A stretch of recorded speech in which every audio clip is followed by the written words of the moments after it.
Midnight music.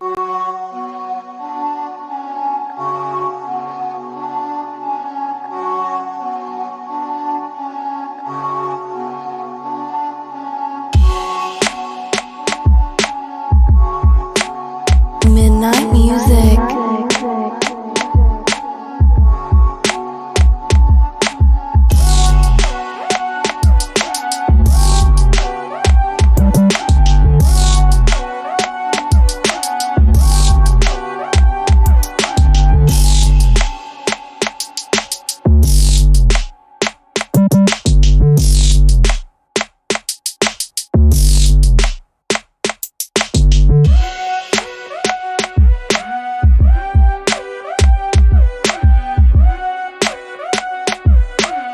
Midnight music. Midnight music.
Midnight music. Midnight music.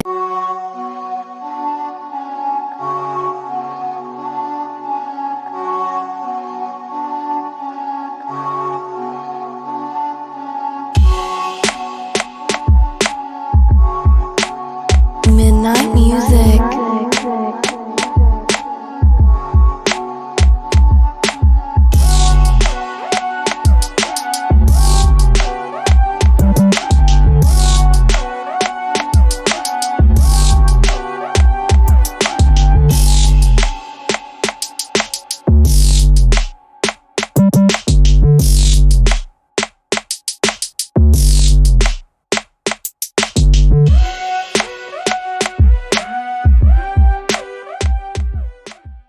Announcement for the free show. You haven't announced you haven't been here in like a month, by the way, and you already have an announcement. Yeah, Kay, you're lucky you're not on probation. I know. Seriously. Honestly, I've been expecting to get fired for a while, so if I get fired, I don't blame you. Give your chair. Never, Kay. No.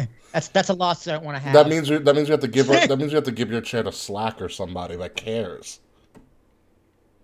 Who would you rather have, a Slack that cares and shows up every week, or me with my faulty internet? You with your And faulty internet, I'm not gonna busy lie.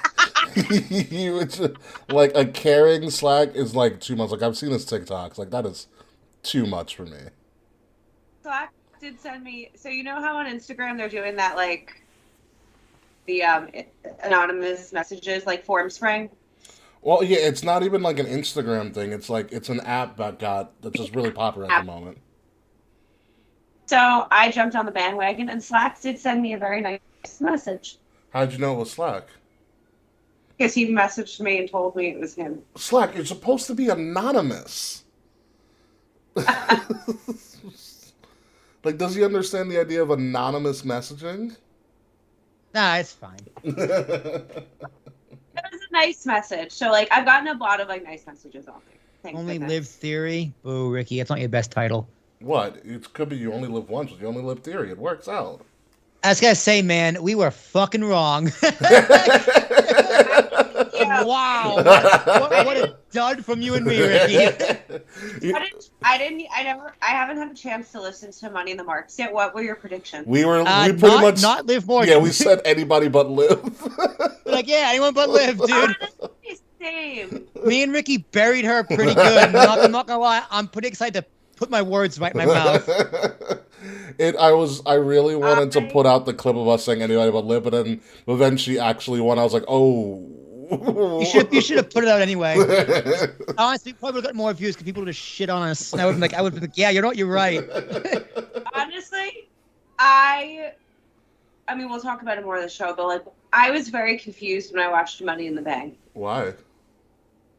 Well, keep in mind, I don't watch WWE, like, ever. Mm-hmm. If I remember to watch Hulu, Raw, or SmackDown, I remember. But if I don't, I let Cultaholic tell me what happens on wrestling most of the time. Really?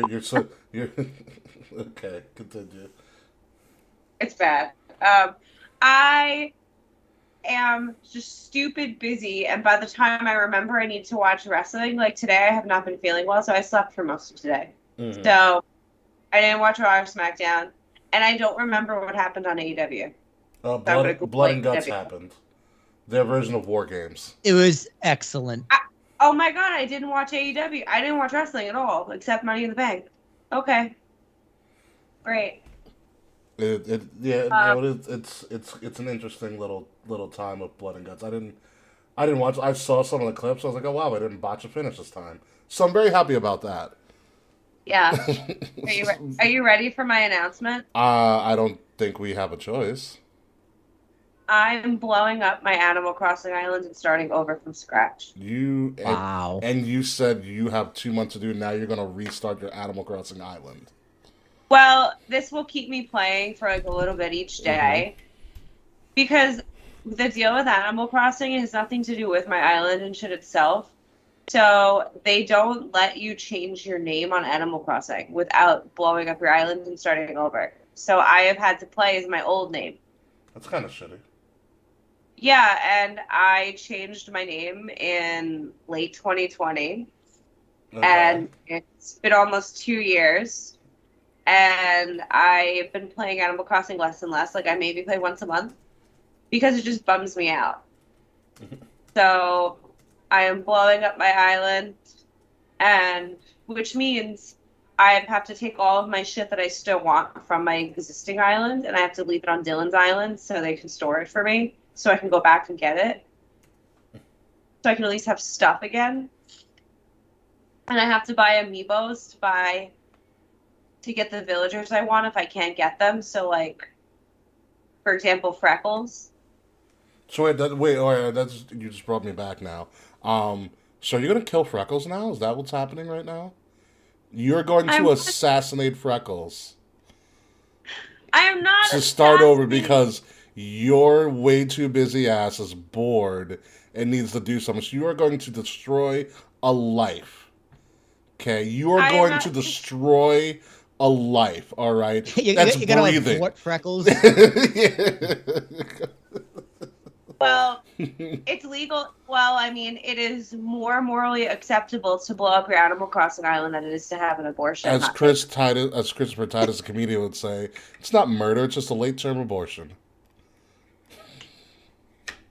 That's one way of looking at it. It's one way to say, yeah, it's one way to get away with all right, but you're gonna kill Freckles. You're gonna kill our staff. No, I'm gonna get her back. But like, it won't be the same. It's like when they reset C-3PO at the end of Rise of Skywalker. It's not the same. I'm not gonna lie, I totally forgot they killed C-3PO just to bring him back. They reset him or whatever. Yeah, they like. He had to had to translate. They wiped his memory for. I was up because plot. Yeah, because he had to translate something in that was from the dark side, and it was going to corrupt his system, so they had to wipe his memory. Dude, it was so stupid. They fake killed him. They fake killed Chewie twice. I was really pissed that they fake killed Chewie. I was like, those movies were fucking awful. I liked Rise of Skywalker. I liked them. Yeah. I liked 7. I liked 7. 7 was good. That was I Last enjoyed them Jedi. all. No. No, that's the Force Awakens. Force Awakens. Force Awakens. I like the Force Awakens. I did like the Rise Last is Jedi. the Last Jedi. The 8th one is insultingly bad. I saw nothing wrong with it. It's not bad to me. I thought Kylo Ren was just a funny emo kid. Oh, do not say anything about the Obi-Wan finale. I haven't watched it yet. Kate, it's great. Kate, that's been I it's know. been 3 weeks. I One know. second. Hey Google, turn off the TV. Got it. I- The TV. Bless you. Thank you. I have been I'm kind of like getting back in the swing of things. Like I'm catching up on Umbrella Academy. The only thing I'm caught up on is Stranger Things. I've never started Umbrella Academy. You would like it. I don't know what that is. It's based on a comic it's a Netflix show. It was based on Gerard Way's comic. Oh. I've heard I've liked Umbrella Academy. I just never got around to it. There's a lot in my queue. Dude, I've been realizing I've been watching a shit ton of adult animation lately. Like I've still been balls to the wall in Naruto Shippuden, and then I was like I'm still going back and forth with Clone Wars. I actually watched 20 minutes of the original Clone Wars. Remember, like the 2D The version. movie. Yeah, Yeah. the 2D one, Mhm. like 2003. That was fun. I watched like 20 minutes. Like, this is confusing. I don't know what's going on here. Oh yeah, all right. So also question: Yeah, Clone how Wars far is are you in good. Clone Wars, Will? Halfway through season 3. So remember, like, You've still got a ways to go. yeah, I got a ways to go. So I'm at the point where Dooku has a new apprentice, and it's just that Darth Maul on steroids. Mm-hmm. Yeah, It's the yellow Darth Maul. Yeah. That episode was intense. There are some strangely intense episodes in Clone Like, Wars. oh, you just snap your brother's neck after having the whole episode trying to defend him. Okay, that just happens. Yeah, man. It is pretty wild. It says Facebook user. Interesting. Fred, that Facebook user was me, by the way. That's really interesting. I'll have to learn that. As I switch between like wherever we're at the moment. By the way, Will, did you hear about NBA 2K for next year? Oh, Jordan? Yeah, they're bringing back the dude. Jordan Oh, mode. I mean, duh. It's 23. Who else would? It's not gonna be LeBron. Do you know this is the 4th time he's made the 2K cover? Is it Really? the 4th? I remember 2011. 2011 was the first one, and people lost their mind. 2011 was that's the first one I bought, and it's fucking excellent. It's still the best one. The Jordan mode. Yeah, Jordan mode was the best. The 6 game was impossible. Yeah, they're bringing it back too. They're bringing back Jordan mode. Obviously, do they have to? It's excellent. He was a special edition on 2 other like 2014 or whatever. So they're bringing back Jordan mode, and then they're bringing back challenges. They're adding challenges from when he was in college and when he was in the Olympics. Oh damn. They have to recreate Dream Team stuff. So, Mr. Fred, to explain to you what Jordan mode is, it's essentially saying, hey, we're going to let you play as Michael Jordan during his iconic games, but you have to redo all of his stat line. What do you mean? Like, you have to get the stats he had? Yeah, in the game. That's oh god, no. Yeah, it's like, yeah, Jordan scored this many points, this many rebounds, and he also blew a waitress. Do all of that before the third quarter ends. That's insane. You have 30 seconds. That's pretty much what it is. And it's fun, dude. It's really so fun. much fun. Some of it's just like, make sure Scottie Pippen also scores 16 points. It is so much fun. So did you hear about, like, the pre-orders start tomorrow, by the way? Yeah, it's not going to last too long. Yeah. No, but did you hear what they add? So they have, like, the Michael Jordan edition of it. And then they revealed the WNBA cover, so they added Diana Taurasi and Sue Bird on a WNBA edition cover, which is kind of dope. but apparently there's a new championship edition of 2K. Oh, that's cool. Do you know what comes with championship? This is the wildest thing I've ever heard a video game ever do. Let's hear it. If you buy championship edition of 2K23, you get a year subscription to NBA League Pass. What's that? Yeah, what is that? All right, so you know how it's NFL Sunday Ticket for the NBA, or like It's like MLB.TV. Oh. it's like MLB Extra Innings or MLB.TV. Yeah, Gotcha. Okay, so you just get access to all the basketball games. yeah, for an entire year. Yo, that's wild. a pretty good deal. If you're a basketball fan, that's 1,000% worth it. Yeah, they just haven't dropped the prices. The price will drop tomorrow to see. It's gonna be a lot. But like I have a feeling that they are like, people are gonna go nuts for League Pass, so they're gonna make it like it's gonna be cheap because I think they're gonna bet that people are just gonna go nuts over this. Probably like $100, $120. Mm-hmm. I think I paid when I got the CNUF edition of 2K. I feel like it was like between 120 to 180. 2K special, WWE 2K special edition stuff has always been really cool. Like that's how I have like a piece of Flair's robe, or Yeah, like I a have the signed piece- picture of Edge. I never got with the Cena one, and I have the ring from the Royal Rumble, I think 2016, and he signed it. Nice. That's cool. Yeah, and it came with a figure, which is on my wall. Yeah, I have a Flair Funko, but it's never been taken out of the box. Of course not. It's a collector's item. Yeah. Question for y'all. Answer. Okay, so in a series of unfortunate events, I will be redoing my room. I thought you said you're going to be broke redoing my- your hair, and I was like, what? Wait, hold on. I Wait, thought you were hold gonna on. say hair, too. Hold on. You broke what? My bad. Really? Yeah. You I'm not by yourself. Hey, Yo! Oh God. Did I you hope break so. your bed Oh, sleeping? Sure. Mm-hmm. Wait, from the middle or like one of the posts? Is it on the side? The middle. The middle. The middle? Oh, heyo. What have we told you about jumping on the bed, Kay? Yeah. You're too goddamn old for this shit. Especially I jumping on the have bed you- late at night. I have a youthful spirit. That's how you and- pull a hamstring. Well, Stay- also I work very early, so I am naturally awake at 3 a.m. Morning wood God, happens. could you imagine pulling a hamstring while clapping cheeks? You've never heard I mean, you've never heard about happening You've before? never- Not to me. I've never experienced that. You're not I'm not trying hard enough. I've definitely pulled a muscle during sex. 1,000%. That's why you gotta It stay does. hydrated. Yes. Keep that water by the bedside. Oh, I got that water. Okay, Wow, gallon. wow. Yep, you got it. That's water, all Yeah, right. right. Quench your thirst, Kay, after breaking that bed. Go right ahead. Oh, So I ordered a new bed, and it's gonna be higher up, so it's gonna be more of a platform, so I can have more storage under the bed. So which is just don't great. hit the ceiling next time you decide to jump on the bed. Yes.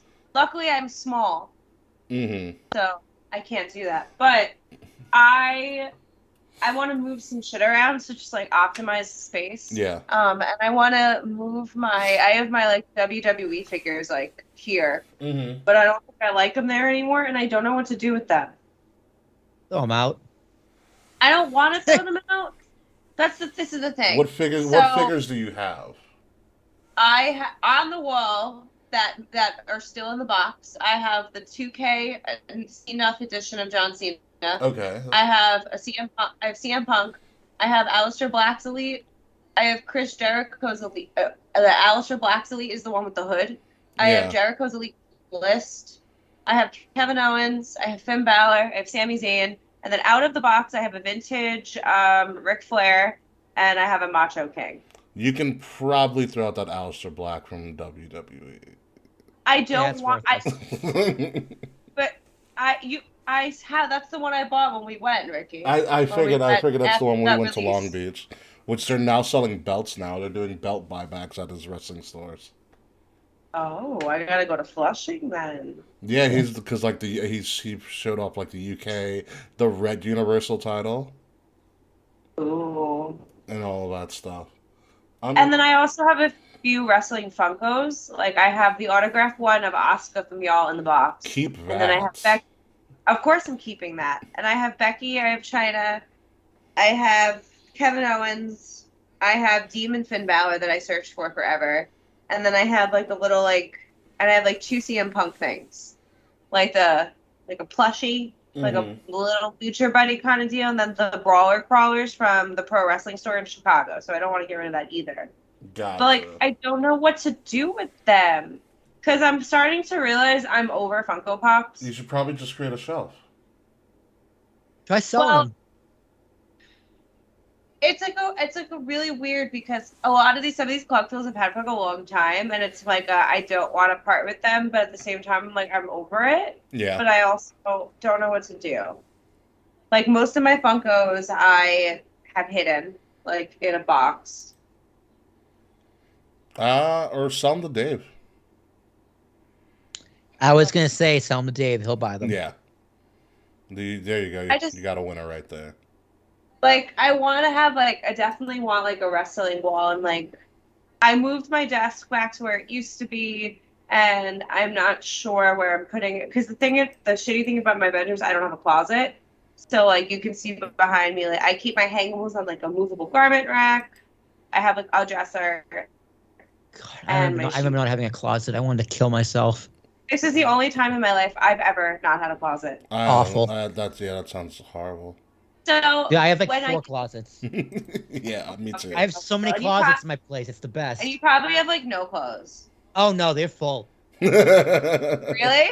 Yeah. So my front closet has like my safe. I got an extra pair of blankets and like all my winter jackets. Mm-hmm. My hallway closet has like a bunch of extra stuff.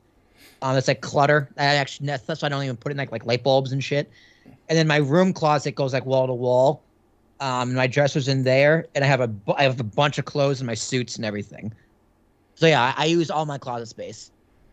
That's good. Nice. So I have like a tall like 6-drawer dresser that I keep like pants, t-shirts, like underwear, socks, that kind of shit. My dresses, like jumpsuits, sweaters, jackets are on the garment rack, and then under the bed I have a storage for extra blankets, which I got a storage ottoman that's on the way. It's teal. It's very pretty. So I'm going to move all my blankets in there. So I have more storage under the bed. And then I have a thing with my sweatshirts and sweaters under the bed because they're seasonal. Fine. Gotcha. So it's just like, I don't know. I'm just trying to like figure out my like home decor style like again. Like it's not going to change in terms of like all black with color just everywhere. Yeah, ask your partner. I'm sure they'll be very good at helping. Yeah. They have a similar style to me where it's also like posters and shit everywhere, lights, like very similar to me. Yeah, I told Jazz when we move in next year, like she can design everything. That's totally cool. Oh, moving in. As long as it's comfy. Yeah, we're gonna move in February once my lease is up. That's great. It's exciting. Whoop, whoop. We talked about by next year, like at some point next year. Cool. We're both still in obviously Lisa's here, and I like having my own space right now. Well, it's like this, we both we want a 2-bedroom so we can each have our own room. Nice. Oh, that's smart. I love that. Yeah, I tell that to people. They're like, so like, you guys are gonna like sleep in the same bed? I'm like, dude, we have options. Like, I was like, what do you mean? Like, people just don't understand what I mean by a 2-bedroom. Like, oh, like a guest room? Like, no. Like, we're each gonna have our own room. Because like when I'm podcasting and shit, like I'm gonna have my own room. Or when I'm working, it's like I get the master bedroom, obviously, because I have more stuff. Yeah. And like I do all my work from there. Yeah. She has her own space when she wants to do her own shit, and then we can share a living room. Like I feel like that's obvious. Like why like people like never thought of that before. It's like, really? That's the first thing I thought of. It's not a bad thing for couples to like have separate rooms or separate personal spaces. Like it's actually a good thing. I told Dylan if honestly, like, if we could have apartments that could join, that would be my optimal. Then you can kick it like youthful teenagers like sneak into the other person's room and be like, hey, what you do? Yeah, I think that's fun. Plus, like, I don't know if like you and Jazz have like different standards to like what your bed should like look and feel like, because I'm a slut for throw pillows. Dylan's not. Well, okay, so I have a lot of pillows. She has a lot of pillows. I have the comforter in 2 sheets. She just has the comforter, no sheets. What do you mean 2 sheets? Like, So I use 2 sheets. You like just pretty much swaddle yourself in covers, don't you? I have a light sheet and a heavier sheet. Okay. But it's not like an extra blanket. It's like it's 2 pairs. It's 2 sets of sheets. Yeah. Oh no, I can't deal with the top sheet. And she just has the comforter. Her bed's super comfy, and I got the 4-inch or 6-inch mattress pad, which is I think my mattress might be 4 inches, maybe 4 inches, but I have an extra like 2 inches of memory foam on the top. Yeah. And then I have a weighted blanket on the bed and my comforter. The memory foam's great. Weighted blankets are incredible. She also has a weighted blanket for the winter, which is very nice. Weighted blankets are fantastic. I have it on the bed all year because it's good when I love it when I feel anxious. Yeah, that's what they're used for. Mm-hmm. Weighted blankets. All right, so are we ready to go? It's 8 o'clock on the dot. It is. I literally just checked the clock to see, like, I'm like, oh, what time is it? Let's do it. Game time. We can talk about what I bought at the Steam sale and the post show, and let me tell you, it was a great haul. We can do Steam sale. Amazon Prime Day is next week. Oh my god, I can't wait for Prime. I'm not buying anything on Prime. I'm buying new lamps for my living room. That's nice. I also finished my Rob Schamberger wall. You know what? I might need a new lamp in here. Yeah, I have. You can take the lamps I have because I don't want them. They were hand-me-downs from my mom. Yeah, I have 10 Rob Schamberger photos up on the wall. Great. It's fucking-tastic. So yeah, whenever you're ready, Will. I'll start rolling. Give me a countdown, I'm gonna record a backup on the mixer just in case the same thing happens last week, but it shouldn't. But you never know. And I'm gonna record the video too, also just in case. Perfect. Y'all, video should always be recorded. Yeah. Just in case. All right, starting in 5, 4, 3, 2.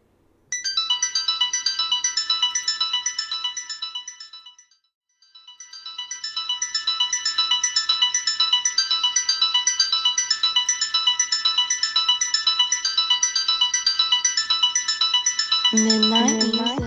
Coming up this week on Kings of the Rings podcast, fireworks were abundant before the 4th of July as WWE made some massive statements at this year's Money in the Bank event. Plus, we reveal how you, the listener, can win tickets to Monday Night Raw at Madison Square Garden, as well as we reveal our surprise guest for our 300th episode tell-all next week. Hint, hint, they could be a maximum male model, so be sure to do your best Undertaker walkout before you hit the octagon, because we are going to start the episode. That is the 299th episode of Kings of the Rings podcast, exclusively on Wrestle Addict Radio, and it starts right now.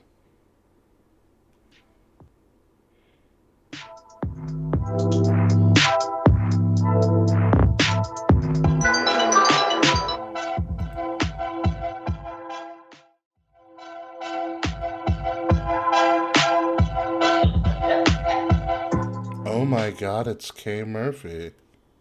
Hi. What? I'm alive. Welcome back. Well, did Kay. you know we had a third host? I never forgot. You never forget a face like Kay Murphy's. Love of my life. Love of my life. Oh my god, here we go Hi. again. Ladies and gentlemen, welcome to Kings of the Rings podcast, episode number 299.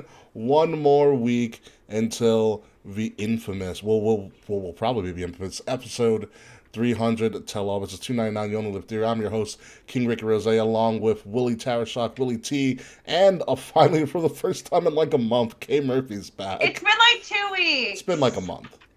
It has Hey, not. hey, 2 weeks ago was June. So it's been a month. Yeah. So for the first time in the month, Kay Murphy is back. Kay, good to have you back. What have you been doing? Have you been breaking beds? I broke my bed. I had a kidney infection. Oh, Jesus. What else happened to me? Kidney infection. I broke my bed. I'm going to a disco night on Saturday. All right. That sounds incredible. It's called Gimme Gimme Disco, and I bought shiny bell bottoms. Okay, And we're gonna have to see these sometime. Oh, I can't believe Oh, that worked. I'm excited. But it's been a very wild couple of weeks. Like, I'm thankful June is over because this is the busiest Pride I've ever had in my entire life. Clearly, you missed like 3 shows. Yeah, seriously. Yeah. Went to Pride. I guess now 2 weekends. My house is vibrating. Uh-oh. What the fuck is going on? Eddie Kingston at it again, Ricky. Okay. I love how this is a new running gag on the podcast. Eddie Kingston. Eddie Kingston and outside my LAX house. is totally destroying Queens right now. They're literally doing work right now at 8 o'clock. Oh. Watch out, Zarian. They're coming for Bayside next, baby. Gotta love that Build Better back play. Yo, Build back better. Build That's all. back Yeah. better. More like. I don't got a joke. He has More like, nothing. don't build back better. They haven't done anything here all day. It's been peaceful. It must be. They have Have to you be seen working New on the York roads. traffic lately? No. They've been stuck on a GW for 8 hours. Honestly, I went to Long Well, Island no, a couple it's weeks 6 ago, and hours. it It's took like 6 3.5 hours. Well, hours to go home. well, it's 6 hours because there's no more tolls on the GW anymore. Really? They got rid of them? They're getting rid of them. Yeah. Oh, that's a shock. Well, yeah, they had to do about almost all the tolls on the around New York because it's all going to be like contactless essentially. Oh, Yeah. oh, no, you still pay the Yeah, tolls. you still there's no pay booths. them like there's no booth. Oh, I Yeah. thought you meant like you don't have to pay for Oh them no anymore. no! You're still paying for a No! GW. Say, dude, it's Absolutely not. $17 a car.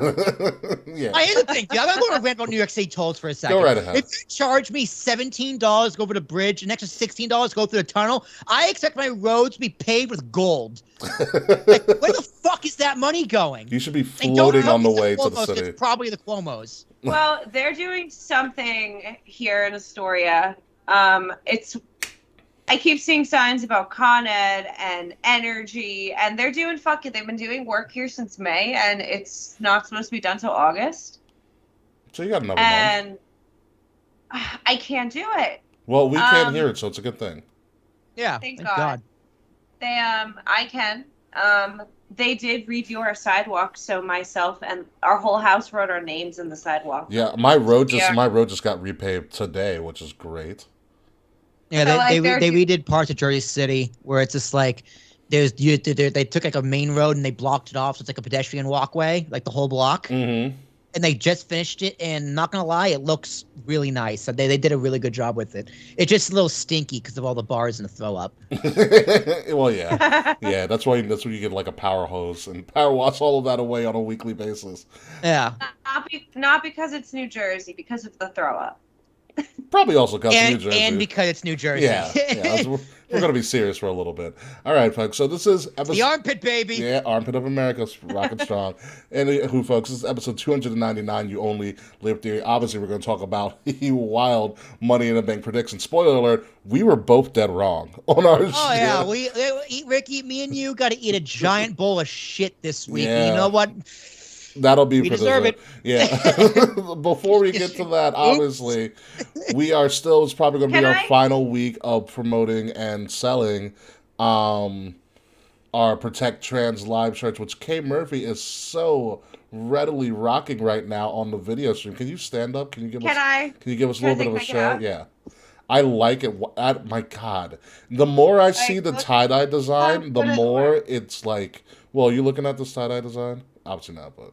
Oh yeah, no, yeah. Did we look make a comment bad. on it when they were at the picture of Pride? Yeah. What joke did I make last week? I don't remember. I forgot. Oh, we made something about Kay doing all the stuff and still being at Pride. Oh, that Kay had their hand up in the air the whole time of the show. Oh yeah, that was it. So just to fill you in, Kay, I took the photo that you sent us, or that we used Your pride. of Pride, and we put that in your video window instead of having you there. I love that. So it's on the video from last week. Okay, I'll watch it at work. And then at the end, we were like, wow, Okay. Kay had their hand up the entire time. And we never called We on never you. called. You sound like my teachers in school. No, you can't use the bathroom. Sit down.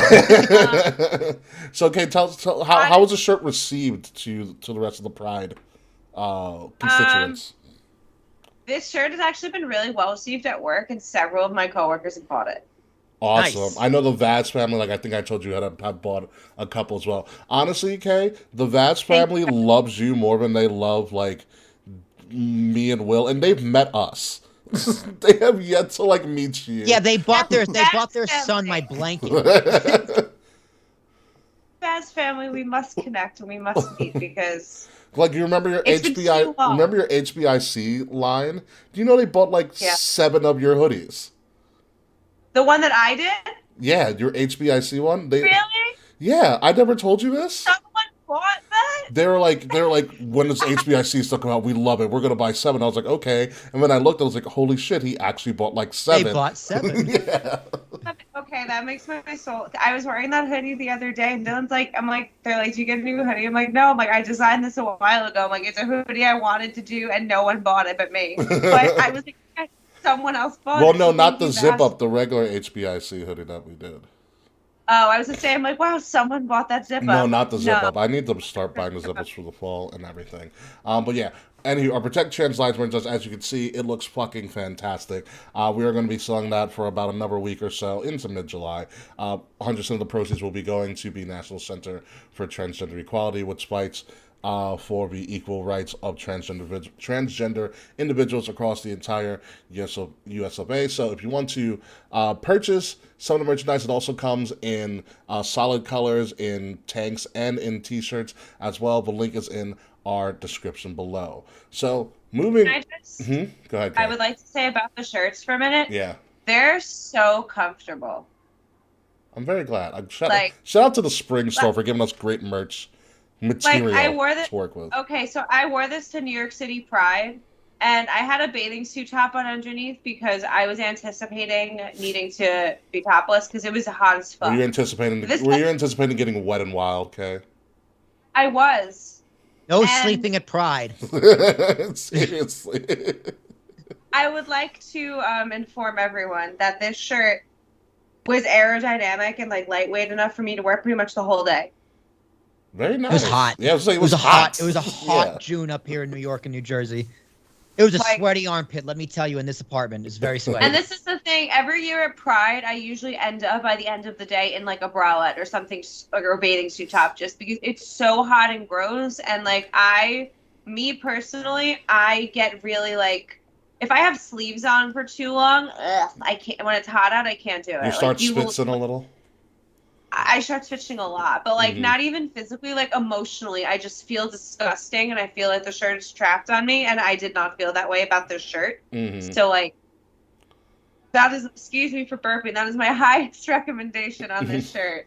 So I don't think I've ever given this descriptive of a review of any of our merch before. you never have, but I'm glad that you did, and I'm glad that it came out really well. I don't usually buy I'm tie-dye really stuff, proud- but I'm really proud of this shirt. I'm very happy. I'm very happy the way that shirt came out. It is one of the... Like, people were like yelling, like people like at Pride were telling me they liked my shirt, and I'm like, I designed it myself. So like, I was very proud. Like, there was one dude, shout out to this random man that was working near the Long Island Railroad. We met up with our friends that were coming from Long Island at the train, Yeah. and he was just like, yo, Ma, I love that shirt. And I was just like, thank you. That's such a great New York comp. So, hey, yo, Ma, I love that shirt. Sounds about right. Oh, hang on, Fretz. What is this breaking news you got? Yeah, here for I'm us? interested in what this breaking news Breaking is. I am waiting. Oh, Wardlow won the TNT Championship. Yay. Who didn't see that one coming? What would be more interesting news is that if the TNT Championship changed colors again. Dude, they keep bouncing that title. I think that title is like, can you name all the TNT champions? No. Sammy Guevara. I mean, there's like 10 of them. Yeah. Sammy Guevara, Scorpio Sky, Wardlow, not Rusev, Miro, Brody, Cody. Darby. Was Darby? Yeah, Darby was one. Sammy again. Sammy was the champion twice. Yeah, who took it off Darby? I think Miro. Miro did. I believe. And who took it off Miro? I think it was Sammy. Sammy? Yeah. Yeah. So I think there's been But 7. a lot. It's bounced around a lot. Yeah, and it's changed colors. The belt has literally changed colors more of a Universal Championship. Yeah, that is true. They said Mr. Fred said it's a yellow one now. Looks like the old IC. Yellow. Yeah. They changed it. They did change it again. It's a yellow color. Yeah. Interesting. The belt is yellow. Like the 80s Intercontinental Championship was yellow, that type of yellow. Yeah. Oh, okay. I gotcha. It still has that crappy TNT, the television station that they're not on anymore. Good for you, Wardlow. Hey, Rampage is on there. Yeah. Oh, yeah. Okay. Good for them. Moving along to some more news. No one watches it. Moving along to some more news for us. Obviously, we are pretty much at the time that you're going to hear this. If you're listening to us, we are less than 1 week away from our 300th tell-all episode, Dark Side of the Kings, where we will be spilling all the tea and all the beans about things that have happened in the show, things that have gone on behind the scenes that have affected the show. I already have some questions that Mr. Fretz was able to send me. As literally, Mr. Fretz is our biggest super fan currently at the moment. Like, Fretz just sends me stuff randomly all the time now. Thank you, Mr. Fretz. Thank you, Mr. Fretz. It's very generous, man. But if you want to be part of our talk and our conversation, where we're going to reveal and we are going to answer anything and be completely 100% truthful, use the hashtag KOTR300 on social medias, on Twitter, on Twitch, or even in this, even in our own Twitter. chats. Yeah, I said Twitter. Instagram as well. You can DM us on any of our social medias. I'm going to try to keep a log of all the questions stuff and see if we can get to all of them, because it's not going to be anything about wrestling. So it'll be a celebration of the show and of all the shit that has gone on in 6 years of doing this. We will answer every single one of them. Yeah. And if it's about wrestling, I'll answer it twice. it is. Yeah. I've like said for some long time viewers and stuff. I've already warned them. I'll be like, listen, there's gonna be some shit that's gonna be said. We're gonna have to brace yourself. It's gonna be long. It's gonna be a long show. Yes, and we are not doing this alone. Like I said last week, KOTR 300, Dark Side of the Kings 300 episode tell-all. We are going to be joined by a very special guest because he's the reason. He's the reason it's going to be a very long episode, because this guy is known for going on a rant, especially about the Bella Twins. Anthony DeStefano, formerly known as Mr. Rant with Ant, former host of the Rant with Ant show, former host of the Rant Foundation, current host of Elite Point of View Wrestling Podcast, the podcast, Wrestling Podcast legend himself, who gave us, the opportunity to do this thing called Wrestle Addict Radio, and Kings of Rings Podcast will be joining us for our 300th episode tell-all. Looking forward to catching up with him and talking with him, because he has a lot to talk about. And we haven't talked to him in a long time, and he's always a joy to talk to. Always one of the best people I've met in wrestling podcasting, to be completely honest. Oh, that's the best. Yeah. Oh yeah, hell yeah. Yeah, so he'll be with us. I haven't spoken to him in so long, so I'm very excited for Wednesday. And I remember when he first met you, he was a giant fan of you. Of me? Mm-hmm. This is very surprising. I feel like I've told you this before, but he was a massive... You have told me this. Yeah, he was a giant fan of you. But yeah, he's going to be there for a good amount of the show. But don't be surprised if he just likes us so much that he's going to stay on for a little bit longer. But Anthony DeStefano is going to be with us for our 300th episode tell-all, Dark Side of the King. So oh boy, it's going to be great. It's going to be a fun, I can't believe, fun time. I feel like we just did 200. No. That was like 2 years ago. Yeah, no, we It didn't. was 2 years It was a ago. long But I remember- time ago. I just remember it so vividly. 200 was delayed because I got COVID and was out for like... COVID. Yeah. In years. Yeah, it was. We delayed it for a couple of weeks. We'll talk about that on the show too. That was a great time to be alive or in a hospital for 10 days. You know, living the good life, watching reruns of the Cleveland show and Jersey Shore. It was great. That's Well, great. let me tell you. Ugh. Yeah, Yuck. it was literally it was a Cleveland show, Jersey Shore, or Big Bang Theory. Oh, that's 0 for 3, man. I think I'd rather COVID just kill me. I used to love I haven't watched it in a long time. I used to love Big Bang I Theory. will There was, say like, the hospital food, amazing. Do I love hospital food? What do you mean you love hospital? Listen. It's great food. I don't know what to tell you. Like don't- Boston hospitals have great food. What do you want from me? I guess I've been lucky that all of my hospital visits in recent history have not required me to eat there. You're missing out. But I literally God, we can tell a story of I almost died in 7th grade. Oh yeah, I was in the hospital. I was in the hospital for 4 days. My white blood cell count was like 47, Yeah, which is dangerous. Like the common cold would have killed me. yeah, dangerously low. My God. Super low. Yeah, we can hold. So I'll tell that story. I'll tell that story next week. Yeah, we'll talk about that next week. Also, the day after, we are not weird. The hospital food is great. Let me tell you. I don't believe you. Dude, I've never had bad hospital food. I don't know what it is. I've never I had don't know what it Listen, is. there's nothing like I will say this: being in the hospital sucks. But the one good thing about being in the hospital is getting that initial call in the morning, and be like, "All right, so what do you want for your meals today?" And I'll be like, "All right, what are my options?" Yeah, dude, so many great options. Like, do I want Jello or pudding? It's a great problem to have. Yeah, like, and he asks you what I want for dessert. Like, I get to plan out my entire meals for the day at the beginning of the day. It's fantastic. That absolutely is a great way to. And when you're sitting in a hospital bed all day, when that food comes, Oh, it's yeah. like Jesus Christ himself is delivering it. It is the highlight of your day. It's You are true. so excited, especially if it's after like a time where you can't eat anything. Yeah, oh, it's beautiful. What a time to be alive. So we'll talk about that a little bit more next week. Also, the day after our 300th episode, we will be hosting a trivia night at the Ugly Duckling in Rockville Center.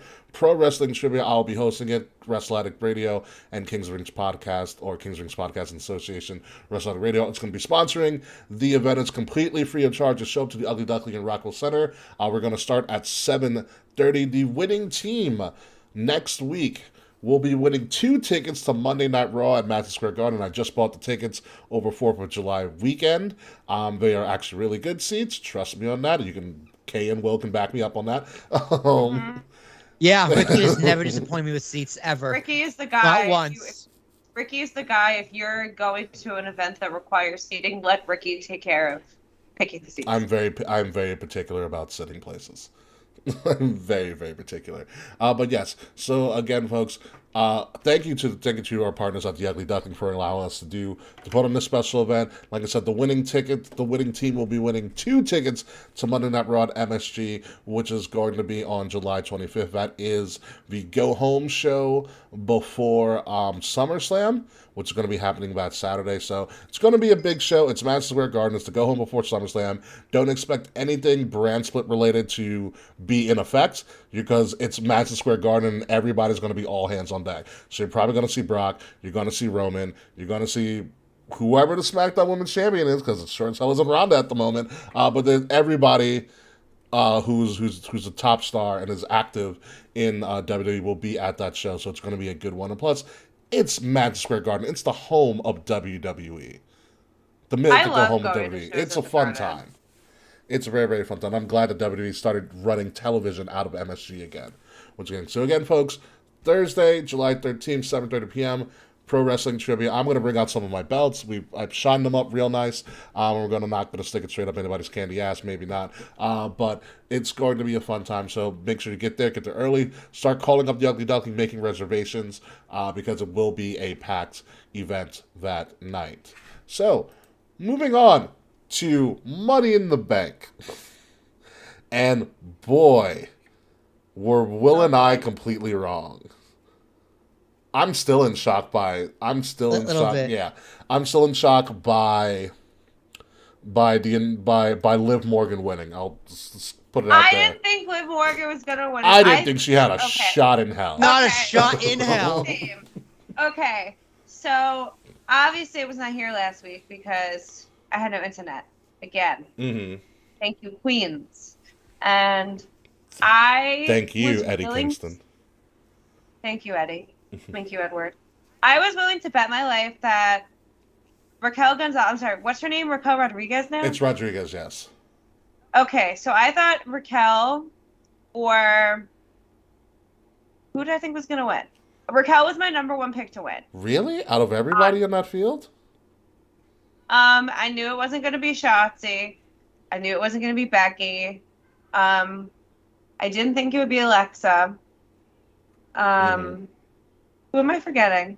Asuka? Asuka was a maybe. Lacey Asuka Evans. was a maybe, probably. Lacey was my second choice. Okay. Like, I knew they were going to pick somebody newer. Mm-hmm. Like, that's why I knew it wouldn't be Becky, it wouldn't be Asuka. But Liv Morgan? Lovable loser. I literally went, what? Like, I thought they made a mistake. No, it wasn't a Like, mistake. I don't mean to be rude, and like, this is no shade against Liv Morgan. Like, Liv Morgan is fine. But, and I guess she's probably just going to be transitional, but like, what the fuck? Yeah, I was very Why surprised. happen? I was very surprised by this. They're still. Oh, it was like you guys are still talking about hospital food, but Will has chimed in on the hospital food debate. Yep. So I didn't watch Money in the Bank live. Okay. I don't remember what I was doing Saturday night. I just completely forget I'm why I wasn't glad watching it it live. was on a Saturday because it made my weekend that much more convenient. Yeah, I watched it definitely. live. Yeah. But I got the push notification that Liv won. I was like, no, she didn't. I was like, there's not a chance. And then I watched it, so I was like, all right, let me turn off notifications. And then I was like, I checked. I didn't watch it until like yesterday, so I checked back Monday for a Bleach report. Yeah. And I go to WWE News. I see Liv Morgan won the SmackDown title. I'm like, motherfucker, no, she definitely did. Yeah. And then when I watched it, there you go. There she is. She did both. I mean, Liv Morgan winning the Money in the Bank is one thing. Cool. All right. Surprising. Cool. I'm okay with that. It was well done. It was. The match was. Yeah. The match was. The match is. It is what it is. It's a ladder match. Leave Shotzi alone, first of all. Oh yeah, she deactivated her Twitter. Oh. Yeah. She's off Twitter. She's Yeah. like, Fucking leave Shotzi alone. All right. Yeah. The botch wasn't that bad. But Well, also, it's a ladder match. I do want to talk about that in general, but let's finish up Liv Morgan Yeah. first. So Liv winning the Money in the Bank is one thing. The fact that she cashed in on Ronda totally threw me for a loop. I was like, Why? yeah. Like why? Why would you? What? because Why would you do this? Well, Ronda's weak. it shows that they have more faith in Bianca than they do in Ronda at the moment. Oh well, duh. Yeah. Ronda's trash. It was like Sorry, Ronda not had sorry. Ronda had to even defend the belt. This is Ronda's first feud as champion. Right? She has got Yeah. that hot feud with Charlotte. Charlotte. You know, Roman's gone. They want her to shine on SmackDown, and she just didn't. Like, what Yeah. a flop. But here's the thing. Liv Morgan isn't gonna do it either. I'm scared for Liv. Like, I think Liv deserved it. It was actually on, like, it was to the day that she signed her contract, 8 years to the day that she signed her contract, that she won her That's first time. wild. That's wild. Absolutely wild. What's even more wild, I have to show you, Will, they now have an in-camera footage from the desk of how Cole and McAfee reacted to Liv cashing in. Oh, I watched it. I was like, wow. I was like, Michael Cole is really expressive. No, they did a. I'm not. I know we like to poo-poo on Liv Morgan, but she deserves it. I'll say Yeah. she deserves it. She She is- works hard. She is well She respected works in the back. very hard. By everybody. And it was also pretty interesting to hear Michael Cole go into his own little story about Liv Morgan after she cashed in, where he Yeah. said, like, 8 years ago, I was I met a girl who said, "Hi, I'm Gianna, and one day I'm going to be WWE champion." And he talked about how pleasant and how happy he was that she actually got to live her dream. And I was like, wow, Michael Cole's never done that for like anybody. Dude, and that was after Yeah. like the segment was done. They went to like a commercial break for like Drew McIntyre or something. Yeah. And they came back, and before they threw the Money in the Bank match, Michael Cole said that. Yeah. I mean, they WWE put her over so hard. Huge. They're like, all right, Marks, fuck off. All right? Here's your toy. Go play. Here's the best part about this whole Liv Morgan thing. So I was scrolling through Twitter, and Slack had tweeted out that he had no intent of watching Money in the Bank that night.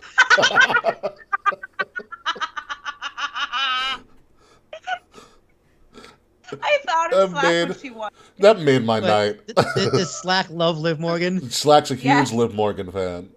That's hilarious. He loves Liv as much as he hates Charlotte, so I can't wait for Charlotte to kick the shit out of Liv Morgan. Oh yeah, oh yeah. Charlotte's coming back with a vengeance to ruin everybody's day. I'm waiting. She's like, oh, his honeymoon's over. I have a title. I got a show to carry again, bitches. I got it. That's exactly what's happening. Liv's gonna have her moment in the sun. I can't wait till that Charlotte music hits on SmackDown, because it's happening. It's happening. Oh yeah. Congrats, Liv. Enjoy it while it lasts. It ain't lasted long. More than a few programs. I will be surprised if she makes the Clash at the Castle as champion. No, I think they're gonna push her pretty hard. They're gonna try. They're gonna give her some time. They're gonna really try. Yeah, I mean, she deserves a shot. She deserves, sure. Yeah. They're going to give her a shot. Like, all right, kid, what do you got? And it's make her break time. So I hope the best for her. I really do. Yeah, I'm concerned about her promo work, but like it's one of those things where like the crowd loves her, so the crowd's going to give her that extra like bump. Yeah. You know, so who knows? Honestly, who knows? You know what I remembered when I watched Money in the Bank this year? What? The winner of the women's Money in the Bank match last year was Nikki ASH. And she cashed in the same night. It's the 5th year in a row that the women's Money in the Bank winner has cashed in on the same night. Nikki did it on Raw the next night. Oh, right? No, it was the same. Oh no, she did do it on Raw the next night. She did it on Raw. She did it on Raw the next night. So it's been 24 hours. The women have cashed in. They're just like, bro, we can't book 2 briefcases. Just fuck it. Just do it. Which is funny because they did it once with like I think Carmella held it. Carmella held it for like a year. Yeah, Carmella held it for like a year. It was great. I like it when they hold it a little bit. Like Money in the Bank gives you character. Like Money in the Bank's gonna do wonders for Austin Theory. Yeah. And I know we're gonna get there, but it's Shotzi. I want to talk about Shotzi real quick. Please, let's and one Shotzi we love you because Shotzi was one of our rare WWE followers. We're followed by Shotzi. We're also followed by Carmelo Hayes. By the way, yes, we are. So, and he's the A champ, and I can't wait till he gets bumped up to the main roster because that motherfucker is going places. Yeah, him and Theory are gonna have a great feud. Absolutely. So, but talk about Shotzi real quick. So I heard about this after the fact. So I was looking, okay, where were the botches? Mm-hmm. Like, where is this mega botch everyone's talking about? It wasn't that bad. And then I see it. I go, oh, like. She landed on a ladder and Alexa Bliss faked an injury. Like it looked like wrestling to me. Like, it just looked like it was the ladder's fault. Yeah, and you can't the ladders don't know when to break or the ladders don't know spots. They're just ladders. Yeah. Like this, and that ladder was fucked up, dude. That ladder was bent. Like they shouldn't have even using that ladder. But bro, I was like, the spot wasn't bad. But I was like, why is this? Kalisto could do a Selena Del Sol and everyone loses their pants. That was a great spot, God forbid, Shotzi doesn't drop her perfectly on a ladder. Yeah. Because men have... Go ahead, Kay. Men have higher expectations of women because men think women can't wrestle, so women aren't allowed to botch ever. Well, I don't think it's that. I think it's more of just people just don't... I think it's just a detriment to even UFC. When people don't like UFC, women fighters, because people just don't like watching women get hurt like that. In general, I've heard a lot of people say they just don't like female UFC because they just don't like women getting beat up. I've never heard anyone say that in my life. I don't like watching women get beat up. But that's like a common thing with especially because it's combat sports and women. I don't I've know. never seen. I feel like It's an unfair detriment, sure, but people just don't like watch women getting hurt. I So they I react like understand crazy. I understand it from like the comic perspective, but like if you're a fan of combat sports, like I'm also a fan of like just pro wrestling in general. Why not? I'm okay with women beating up other women, or it happens. Like Yeah. it's Hell yeah, dude! Amanda Nunes is a boss, and she has great fights. yeah, it's just one of those things. It's like what I've heard a lot more is people are more cautious when it becomes intergender fighting or things like that. But I know in the indie scene that's like a big thing where I remember there's like an indie match where it's like Keith Lee versus Mia Yim, which is actually a really great match. Candice God. LeRae and Joey Ryan were a tag team for a long time. Mm-hmm. Like I would watch Keith Lee and what's her Mia name? Yim. Mia Yim. I think that'd be so much fun. I'm They start very- fucking. That's one way to break the ring, Cole. Oh, See, my I'm God. here for intergender wrestling. I'm here. Hell yeah, dude! It's Yeah. entertaining as hell. It's great. so- But good. yeah, even with intergender wrestling, the biggest thing like that is like people don't want to watch men strike a woman. Yeah, Which, that's like, the biggest yeah, thing that's the biggest concern Like I've I seen. totally get it. It's just people just don't like watching women get hurt, Yeah. especially men. Yeah, but for something like this and for Shotzi and everything, like get over it, guys. Seriously. Yeah, fuck off. It's a Leave ladder Shotzi match. alone. Like I have never seen one Extreme Rules hardcore Hell in a Cell match that has gone to perfection. Ever. Dude, especially because no one got hurt. Alexa Bliss isn't out. She doesn't have a concussion. Nia Jax didn't break anyone's face. Yeah. Like, fuck off. For real, though. Yeah. Like it's perfectly fine. And so Not you, Alexa. You're okay. so Shotzi needs I just Shotzi needs a die Rocky die Hang moment. on. Alexa, stop playing music. I just feel like women's wrestling is held to a different standard. Yeah. And Yeah. It's like it's unfair, but it's an unfair detriment towards women's wrestling. And it's like it's totally not their fault. Yeah. I agree. no, and I feel like women's wrestling is never going to be perceived, No, absolutely not.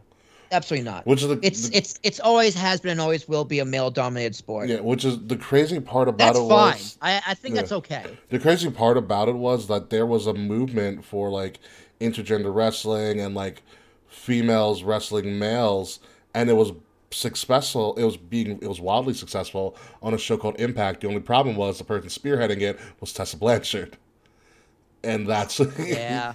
like we talked about Wow. this on a show one like a couple years ago, where it's like Tessa Blanchard winning the Impact Championship should have been something that should have been applauded across all of wrestling. Unfortunately, it was Tessa it Blanchard, got overshadowed. yeah, winning the Impact Championship. That made it Which no one horrible, wanted. yeah. And it Then she's just a pain in the ass backstage. yeah, it's a damn shame.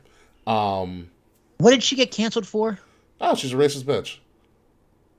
Yeah, didn't she say the N-word a whole bunch?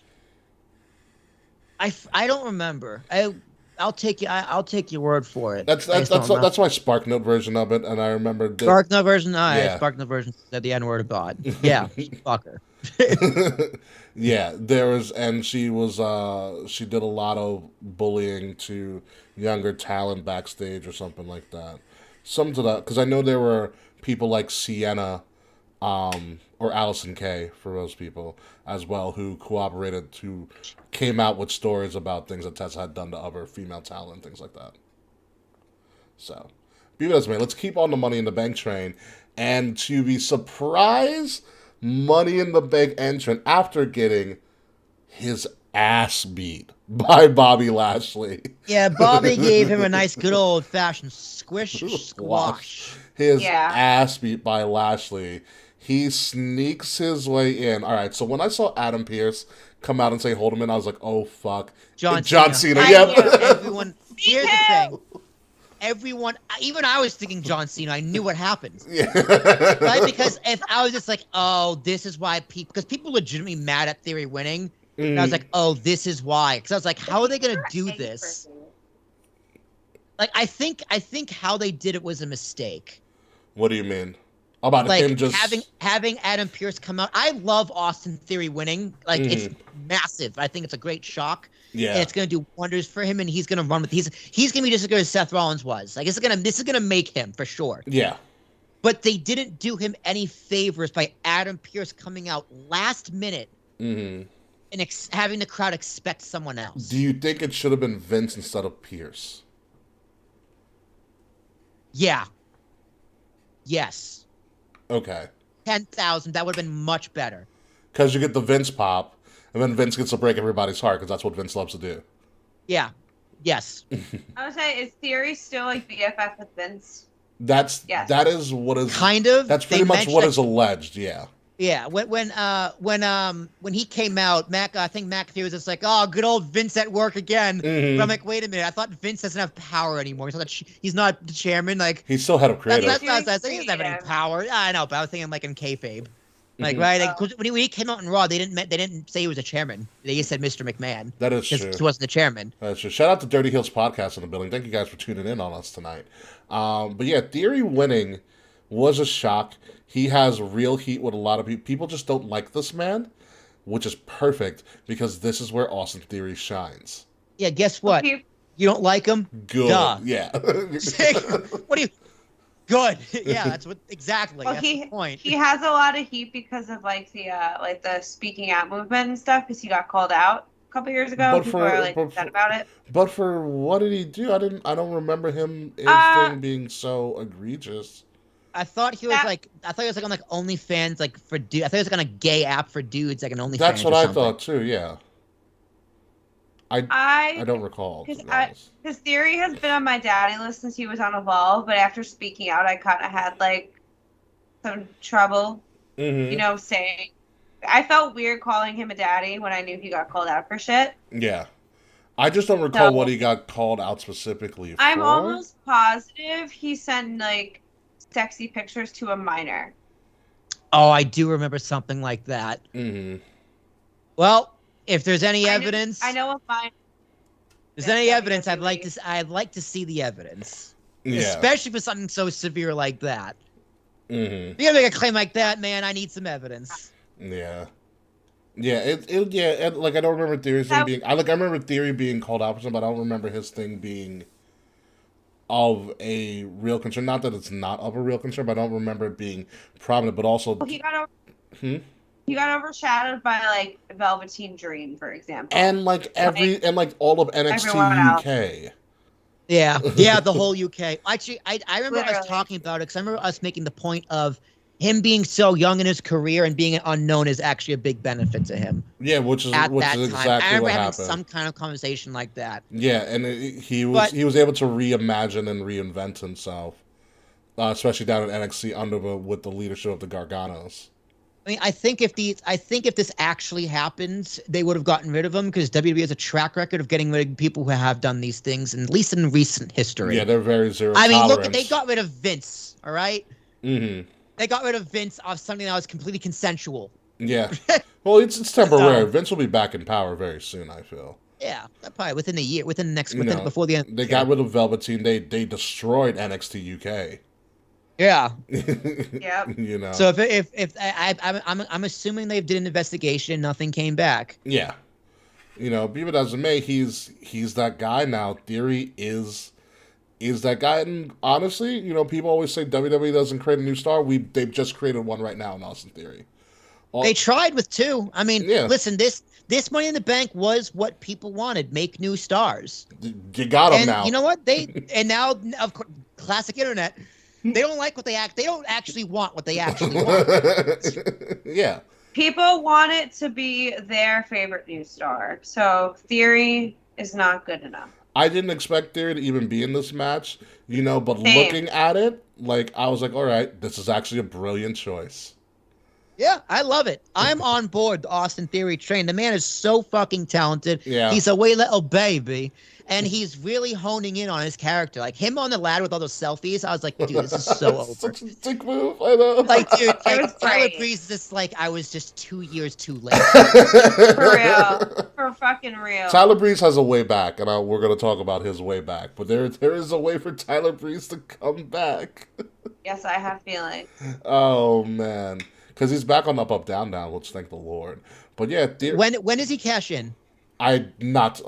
He's teasing SummerSlam, but I would stay far away from SummerSlam and him cashing in. Dude, if what- he just came in, I'm like 6, and he comes in 1, 2, 3. What pay-per-views are left this year? You have So we SummerSlam, have- A lot. SummerSlam, Clash at the Castle, Survivor Series, another Saudi show, and Extreme Rules. We did TLC already, right? That just happened. TLC. No, this December. TLC is usually December if they even keep TLC.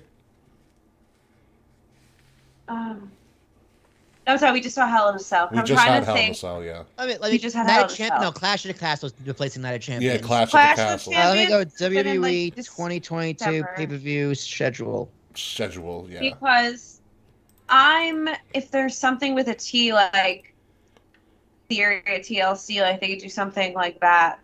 Like Theory Yo, is TLC. Fuck off, CBS. Don't tell me to turn off my ad blocker, all right? Just don't do that. Theory, I don't think Theory catches in until next year. I think that's a smart move. All right, we got SummerSlam, Clash in the Castle, Crown Jewel in October, and Survivor Series in November. You also have Nothing's. you have Extreme Rules is for October as well. I don't see that. CBS might be lying to me, but They I don't are. see that. Extreme Rules is going to be in Philly because we talked about it. On the That's show. right. We did talk about that. Yes. So CBS, this was released. This was written in June 7th, so I think that was really announced after that. So you are correct. Yeah, Extreme Rules is going to be. But in Philly. no December pay-per-view right now. Which I'm. They didn't which do I'm one more. last year, I No, think. they didn't. Which I'm more than okay with. Yeah, 1,000% okay with. You don't need a need a December break. pay per view. Survivor Series should end at it. this point, less is more. Yeah, Survivor Series will be the last one of the year, Agreed. Yeah. and you just I work also from agree. there. You know, so I think he holds it. Maybe Rumble he cashes in. Like there's a lot of possibilities as long as he holds it. Do not like cheapen this run. Dude, I could see him coming out and like tease against Roman. Roman just gives him the fucking look, and then he just runs says, you know what? away. Never mind. I changed my mind. Or like they can do what they did to Braun a couple years ago. Remember when Braun was going to try to cash in or whatever? And Brock just threw it Brock across the chucked it arena. all the way to the front of, to the front of the Like, yeah, stage. fuck. We were there for that. That was SummerSlam. Yeah, it was. He's like, yeah, fuck out of here. But I do feel that Austin Theory is going to cash in and fail. Oh yeah, for sure. He's going to be one of the. He's I going don't think- to be one of the rare people to fail. Yes. To fail, like he's going to be in the same class as Damian Sandow and Baron Corbin. Dude, I don't see him beating Roman. I don't see him beating Cody. Not within the next year. I think No. that's your moneymaker. Cody. I mean, let's see what they do with him. I'm saying that now. Yeah, I mean, come Rumble season, I'm like, this guy's ready to fucking cash in yesterday. yeah. I'm saying, as of right now, I just don't see. We gotta see what they do with him. I think he ruins That's Cody. true. I think he ruins Cody's run. I oh don't. God, this I comes think back, tears his other pec. I think he's the one because that belt's going on Cody by WrestleMania. I just have a feeling it is, Or at Mania. or at Mania, and I think he. Now that he has that briefcase, I think Austin Theory is that guy to ruin Cody's run because you want to give the fans what they want and then take it away from him. And Austin Theory is the best guy to take that away from him. You're going to build up Cody so massively strong that he's undeniable, and then he's going to sleep. Austin Theory's going to slip in like the New Age Miz and just take all that joy away from you. Like remember when we had all of that joy when Zack Ryder won the IC title? And we were like, wow, promise, hope. Well, speak for yourself. Listen. I hate Zack Ryder, dude. Go fuck yourself, Will. You're not from Long Island. You don't understand. I have how never been a beautiful Zack Ryder, dude. Zack Ryder is this Long Island as a person. All right, listen. And here, Ooh. like I would say, Zack Ryder won the IC title, like, wow, promise, hope, and The Miz came and ruined all of that. Thank God. But then in hindsight, you're like, wow, that was the start of The Miz's best run of his career. Yes, it was. Yes. You know, and that's what's going to happen. You're going to love the Cody finish. He's going to be great. Theory is going to ruin all of your happiness and joy, and Theory is going to go on a mega run at that point. And you'll be like, holy shit, this guy's the man. That is my prediction. I think Theory will ruin Cody. I don't. That's quite the theory. Yes, it is quite the theory. Right, let's move on. Let's move Oh, on to the hang rest on, of bud. this. My That's Lord right now. Almighty, this if not for the Theory surprise, by all intents and purposes, this tag match was the best match of the night. Incredible. I agree. It was my favorite match. It was so good. Dude, I've heard rumblings on the internet, and the more I think about it, the more I want to see it, dude. You got to reform the Hurt Business and throw in the Street Profits and Bobby Lashley. Oh, that's not what I'm hearing. Ooh. Dude, they need to be a group immediately. Ooh. That would be Like sick. this, dude. The three of them as a babyface faction right now would just be a better New Day. Well, a more serious New Day, yeah. And then New Day's fucking, dude. They can even be silly. They can be silly sometimes too. Like they'll just be New Day too, but they'll be different enough because their personalities are all different. Yeah. Speaking of which, real quick, you heard about Big E's most recent update? Yeah, his neck No, brace what's is going off. on? He's not going to need surgery, but his neck isn't fusing together the way it should be. Okay. So we're thinking about they're going to check up on his neck. The date is supposed to be around a year when he got it injured, so we might not be seeing Big E for over a year at this point. Oh, for sure. Yeah. Yeah, dude broke his neck. So yeah, legitimately, like broke. He'll be in the Rumble. No, I don't think we'll be seeing Big E for a very long time, which is unfortunate. But going back to this match was fucking stellar.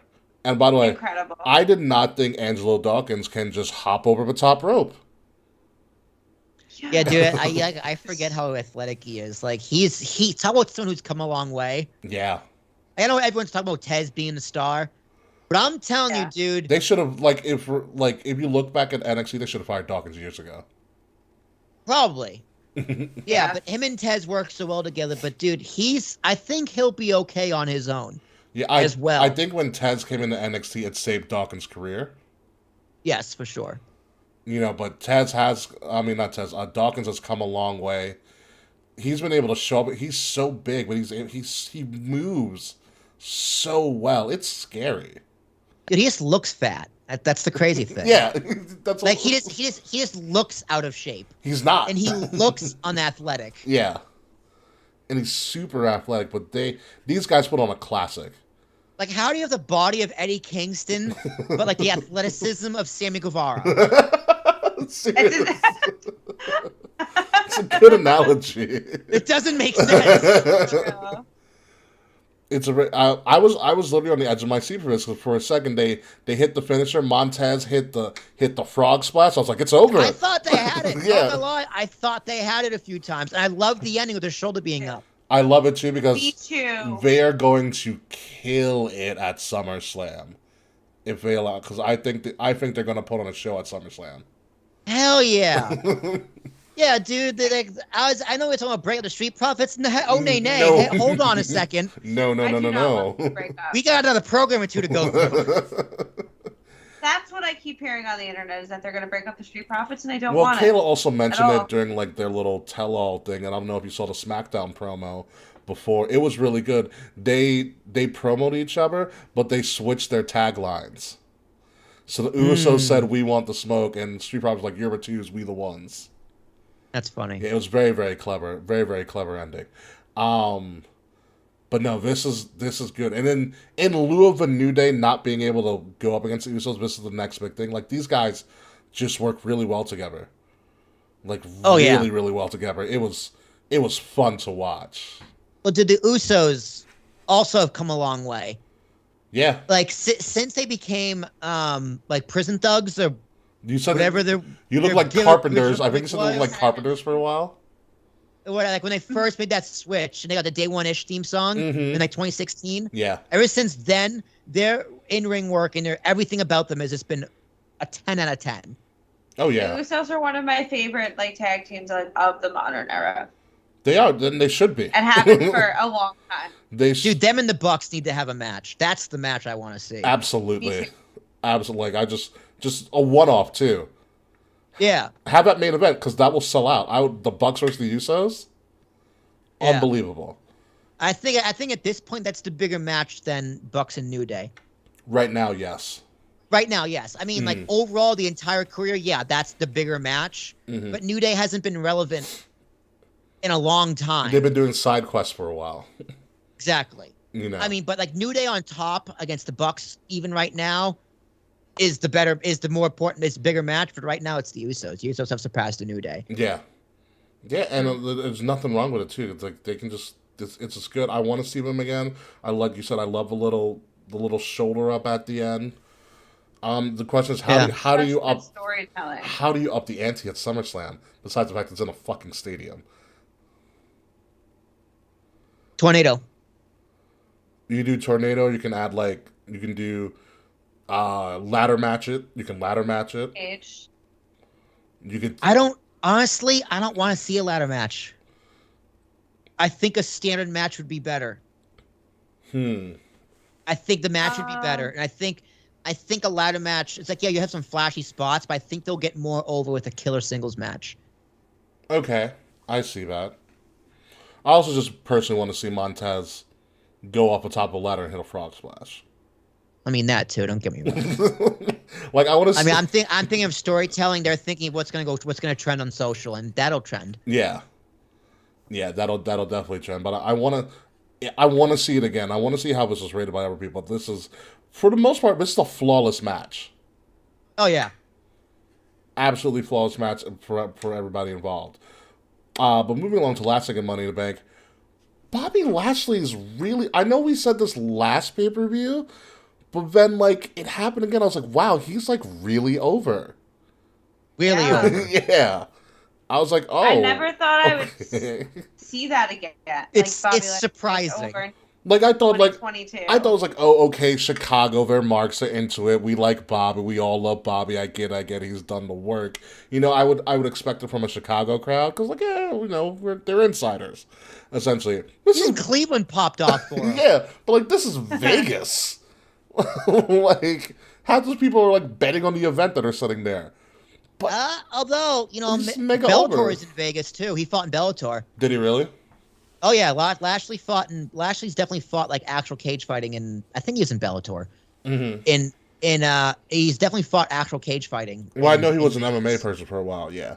Yeah, he was very successful too. Yeah, but I'm just so surprised at the pop he's getting. But he is the top babyface on Raw right now as the U.S. champion, and he beat the living shit out of Theory. It was fun. I remember he just, Theory tried to jump on him, he just, slammed him to the ground. I was like, oh my god. It was fun to see, and that he might have, now that the end of days has been ruined at WrestleMania, he has the most unstoppable finisher in wrestling, or in WWE. Because no one's ever kicked out of a Hurt Lock, if I remember correctly. Not that I remember. I don't think so. Drew got close when Bobby relocked it in at WrestleMania and made him tap. Because remember, that was the opener. But, yeah. And I like what you're saying, that Bobby's on, if Bobby redoes the Hurt Business. So I'm telling you, man. You know what? It would work because Bobby could be I'm doing this without MVP. Because MVP formed the leader. Yeah. Because MVP formed the first Hurt Business. I honestly think Bobby Lashley is more over now than he was as champion. I agree. I agree. Based on he was over as champion. He was a great champion. Yeah. He did a great job. Yeah, no, he is more over now, and I don't know why. And I thought it was just a juxtaposition that everybody hates Theory, but no, Bobby Lashley's just over. Very over. He's been back for 4 years too. Can you believe that? We were there when he came back. That's wild. He had to eat a lot of shit, but he always remained a company guy. He never got in trouble. He deserves the run he's been going on the last couple of years. And he's gone above and beyond. Dude, so Bobby Lashley's MMA career, he was 15-2. Wow. I know he bought Bellator, he bought Maximum Fighting and Strikeforce. He was in Bellator and Strikeforce. 15-2 overall? It's a great fucking Titan Fighting Championship. That's a Shark Fights. What the fuck, Shark That Fights sounds dangerous. Yeah, Bellator, 2014 to 2020. Yeah, that's a great fucking record, dude. 15. I don't think he won any title. I don't think he won the heavyweight title though. It's fine. It's whatever. He's already a multi-time champion since his return to WWE. Let's move on. Speaking of Bellator and UFC, so remember last week when I was like, if you really timed it correctly, you can go to UFC and Money in the Bank. Yeah, dude, I saw this Pat McAfee in the neck brace, sold it. And that's exactly what the McMahons and Pat McAfee did. What you also don't see is that Nick Khan is right next to Pat McAfee on the side, but they did not include him at UFC's. But so they win for Money in the Bank. Right, they're like, all right, fuck this shit. Everybody clean up. We're gonna go to UFC. But also in attendance was Tony Khan and JR rocking his fake AEW merchandise. I said, I was deceased with the bootleg jacket. Wait, let me see the this. NFL logo. The NFL logo's on the side. That's really funny. It's a bootleg AEW jacket. And they all came. Oh, let's go. Oh, Charles is in the building. What's up, Charles? Hi, Charles. So, what I thought was interesting, Will, and I don't know, did you watch this main event? No, okay. Adesanya pissed me off, I'm not going to lie. The Taker entrance, I love Izzy, but I'm pretty pissed. Also, I want to sidebar back to Pat McAfee. They must really fucking love this guy. Out of anyone in the company to be invited to this, it's Pat McAfee with Triple H, Stephanie, and Vince. And he's happily getting That's like drunk. A family trip. He's happily getting drunk with. Dude, it's like the McMahon family adopted Pat McAfee, K. Murphy. To your point. Yeah, they're like Shane who. Literally, dude. Vince literally will love any other male figure more than Shane. It's true. It's like true. Shane's probably next to Nick Khan. Shane's the one who has to get. Shane has to get the drinks for everybody because he's at the end of the row. Yeah, right. Like, what the fuck is going on in this picture? It is great, and so I was like, why are they there? More not Tony and JR, because I kind of semi-expected that. And then dude, because they're like, listen, if they're gonna force us out of a stadium, we might as well go check it out. And then the main event hit, and I was like, okay, Adesanya's coming. I know he's gonna do something crazy, and the lights went out. But I was like, oh, the lights always go out for the main event person's gonna do a walkout. And then like the colors were purple.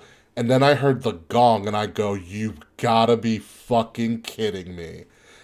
And then I heard the gong again. And I said, "Oh my god, that's Taker's music." I sounded like, "Oh my god, that's Taker's music!" You know, I bet you JR's probably having like a conniption while he's listening to this. Dude, JR and I are gonna agree on this one probably because I hated it. I loved everything about it. So, Kay, here is the still shot of Adesanya walking to the ring.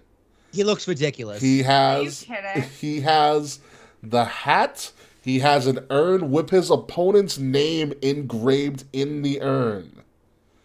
No. Yes, and he walked out to Taker's music, slow walk and everything. I don't think he was allowed to wear a jacket because, you know, obviously advertising because of UFC and shit. But he did everything else. He raised his arms and turned the lights on as he took off his hat. He was stone-faced before the match. It was fantastic. It is probably the greatest UFC walkout I've ever seen. And don't get it twisted, folks. Israel Adesanya, major WWE mark, he's come out and said, hey, when I train, I'm usually listening to Attitude Era music to begin with. You know, and I wouldn't put it past him if he was like, hey, someone get me in contact with Vince and WWE. I want to use Taker's music. Are they okay with that? Because clearly Taker was okay with it. Because Taker tweeted him, was like, "Good job, kid." You know, but oh my god, I thought it was. I was like, wow, this is literally like just wrestling's just popular, and people just need to learn to accept it. I mean, I love the fact that wrestling's popular again. Don't get me wrong, but dude, I'm gonna put on my wrestling loyalist hat here. There's only one Taker. I mean, look. In the grand scheme of things, everything you just said, there is actually nothing wrong with it. I'm just being a piece of shit pain in the ass right now. Well, I'm gonna be a mark real quick. Is it's like, bro, there's only one Taker. Get your own gimmick. You know, this is our thing. You got your thing. You're the real sport. All right, you're the real sport. So, but here's the issue. Here's the issue. I don't like UFC just like pretty much being, all right, where's going to be WWE now? Well, here's the issue. Well, number one, Charles says that you just hate fun, and that's the reason you didn't like it. No, dude, the fun. I'm also a kind of a UFC purist.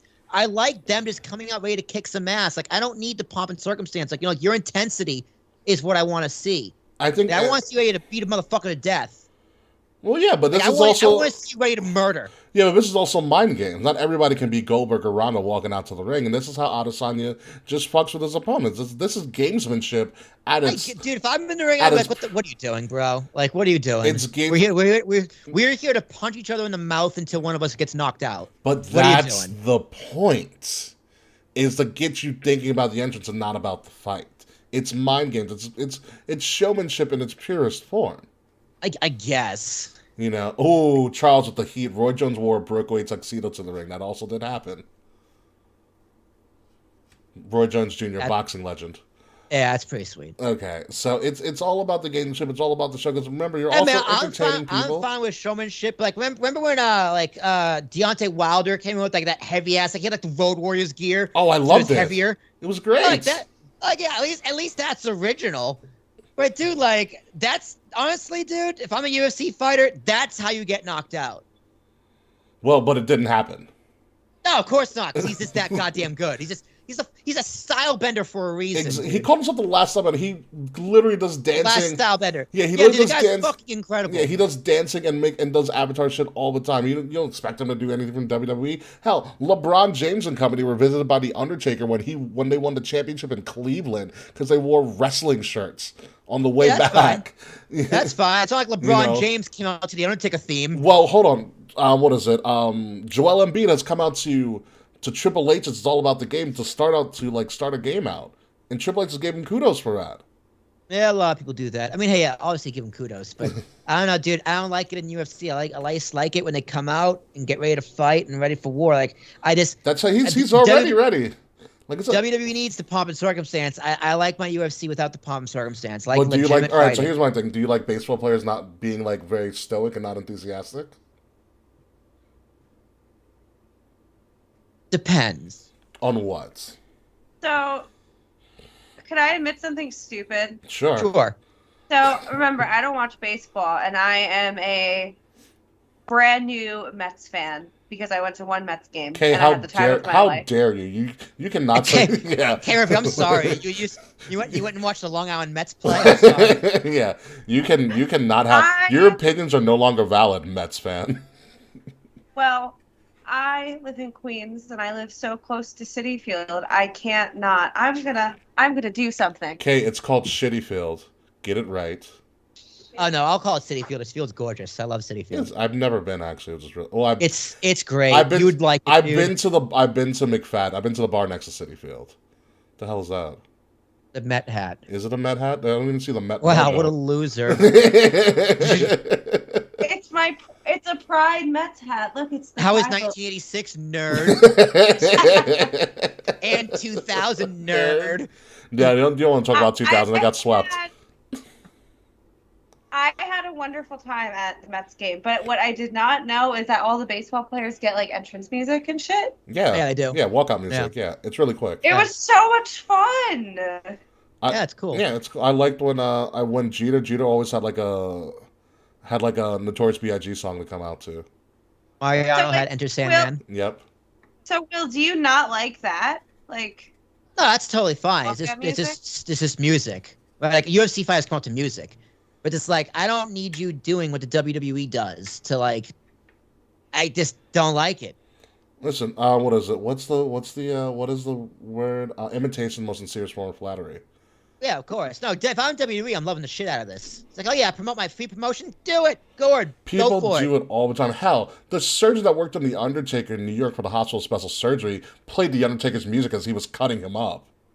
Yeah.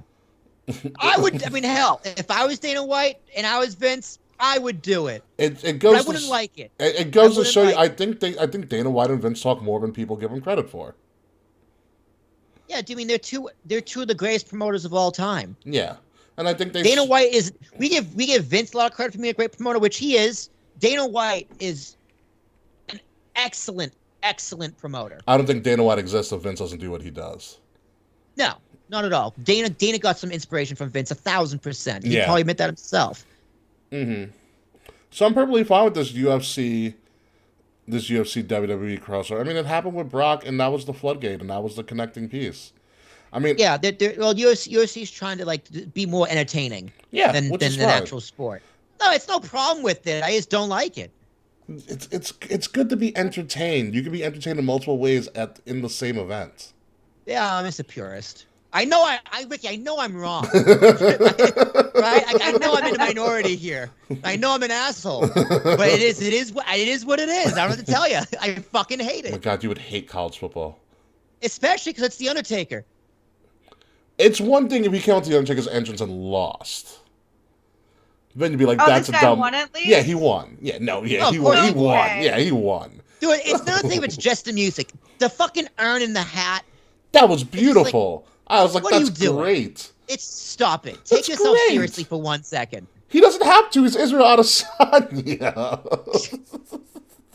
I asked Jared what he thinks of it. So he said, dude, like 3 people sent me like the video of it on Instagram. Like, yeah, I know. Fuck it, it's stupid. It's a great walkout. I loved it. But it means it worked. It means it worked. Yeah, it worked. The guy. I want to see him to do Stone. Would you rather him come out like Stone Cold every fucking fight?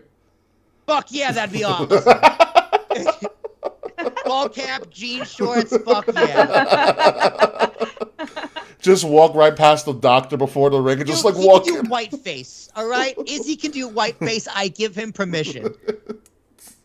Oh my God, I'd love to see him come out as Austin. That'd be really fucking funny.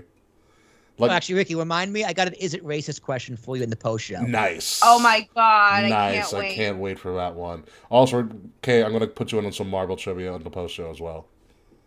Great. I'm not going to do well, but I'll try. It's fine. It's all right. Moving along.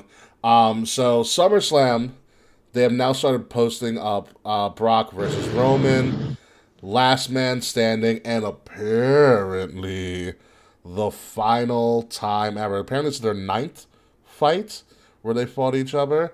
It's only been 9. It's only been 9, yeah. People over-exaggerate because of the IWC, but it's only been 9 throughout their careers. So do we believe... Dude, 9 programs since 2015. 9 matches, That's more than- not programs, matches. You can Programs say, as well. program They had to leads a build- match. They built to those matches. Sure, okay. Dude, that's a lot. That's a lot. That's over 1 a year. In 2015, No, I'm saying since 2015. so 7 years. So maybe once or twice I did 2 matches in a year. Although this year was 2 front loaded. programs. This year, 2 programs. well, this past year was front loaded because they've done. Oh, so you're right. 3. 1 program. So you're right. 1 program. Yeah, they did 3 because you had the Saudi show, you had Mania, and now you're gonna have this. Dude, 9 programs is a lot. It doesn't seem like if it's 1 a year at some point, it doesn't seem like a lot. And some of them revolved around WrestleMania, what's like the other big events, and then they were kind of in the back burner for some time. Okay, how many Roman Seth programs have we had since 2015? Roman, I'll even go back further. Since when they broke up. Since they broke up, how many programs have Seth and Roman had? you 2? 1, 3? 3? 1. 3 max? 1. They had the last one in the Rumble. What was anything before that? You had no, they had 1 Money in the Bank when Dean cashed them when all 3. Okay, shows. so 2. So they had 2. Okay, that's 2 programs in a greater time span. But 7 of And them have Seth been is on a major different. star. 7 of them have been on different trajectories, and then they've had 7. Rock's a part Mhm. timer. Part-timer. And Seth is Yeah. there all the time. Seth's there all the time. Maximum 3 programs in the past 8 years. And Brock is a part-timer, and he's been in 9. That's a lot. It's a lot. To me, it's not a lot. How It many doesn't bother me. how many times were Rock and Austin in a program in their entire career? Let's go 96 until they retired in like 2004. Until you're talking about like including like their IC title feud as well. Yes, like everything. In the same time span, Rock and Austin, from the last main event of WrestleMania to the first program for the US IC title. How many programs do you think they I had? couldn't even tell you because I feel like they were just I couldn't they were tell you. always like they're always interchanging with each other because you also have Do you think it's 9? It's probably closer because then you No. also have to include the invasion angles as well. Because remember, they were on two separate teams. Yeah, you can count those. Sure. You know, they were probably if you compare like Rock, not if you do Rock Austin, Cena Orton, Brock, Roman, they're only probably split by a couple of matches. I would say Cena and Orton has been the biggest feud has been shoved down everybody's throats. Yeah, I feel like you can complain about that, but like Roman and Brock, outside of this year, they meet up once a year. Doesn't bother me. It doesn't. It's like inevitable. It feels inevitable at this point. It's their like they're death, each other's taxes, and equals. Roman. It's death, taxes, and Roman and Brock are gonna have a program. Yeah, very here we go. equals. Cena and Orton, same thing. Rock and Austin, they're Right, but okay. Did any of those have 9 in the same time span? That's my point. I would say Cena and Orton. So Cena Orton maybe. I'll give you Cena Orton. I even say probably. Yeah, it's Cena Orton. Rock Austin. Rock Austin's probably off by a little bit, but it's not too far behind. I have at least 5. They got 19. So this website's saying all of 1997, which sounds accurate. Which sounds accurate. All of 2003, which is accurate. The Alliance feud is its own category. 1999 as its own category, and 2001 WrestleMania 17 feud. So that might be all of them. What about so 19? Same time span. No, 19 before Rock went Hollywood and faced. Okay, so yeah, it's an add the other 2. So you got 7. You're gonna have 7, but like a similar time span. Okay, I can put Roman Brock on that same kind of. I can put them on the same caliber of Rock Austin. I think it's a fair comparison to make. Yeah, they're this generation's equals. It's what happens. You know, and that's the formula. WWE does it. They try to space it out. They overkilled it when they did Cena and Orton because that's like tales all the time. They always fought against each other. Yeah, sprinkle a little edge in there. It feels like overkill. It feels like overkill because it's what happened this year. Like they were both pretty much full timers for a considerable amount of time, and so they kept butting heads.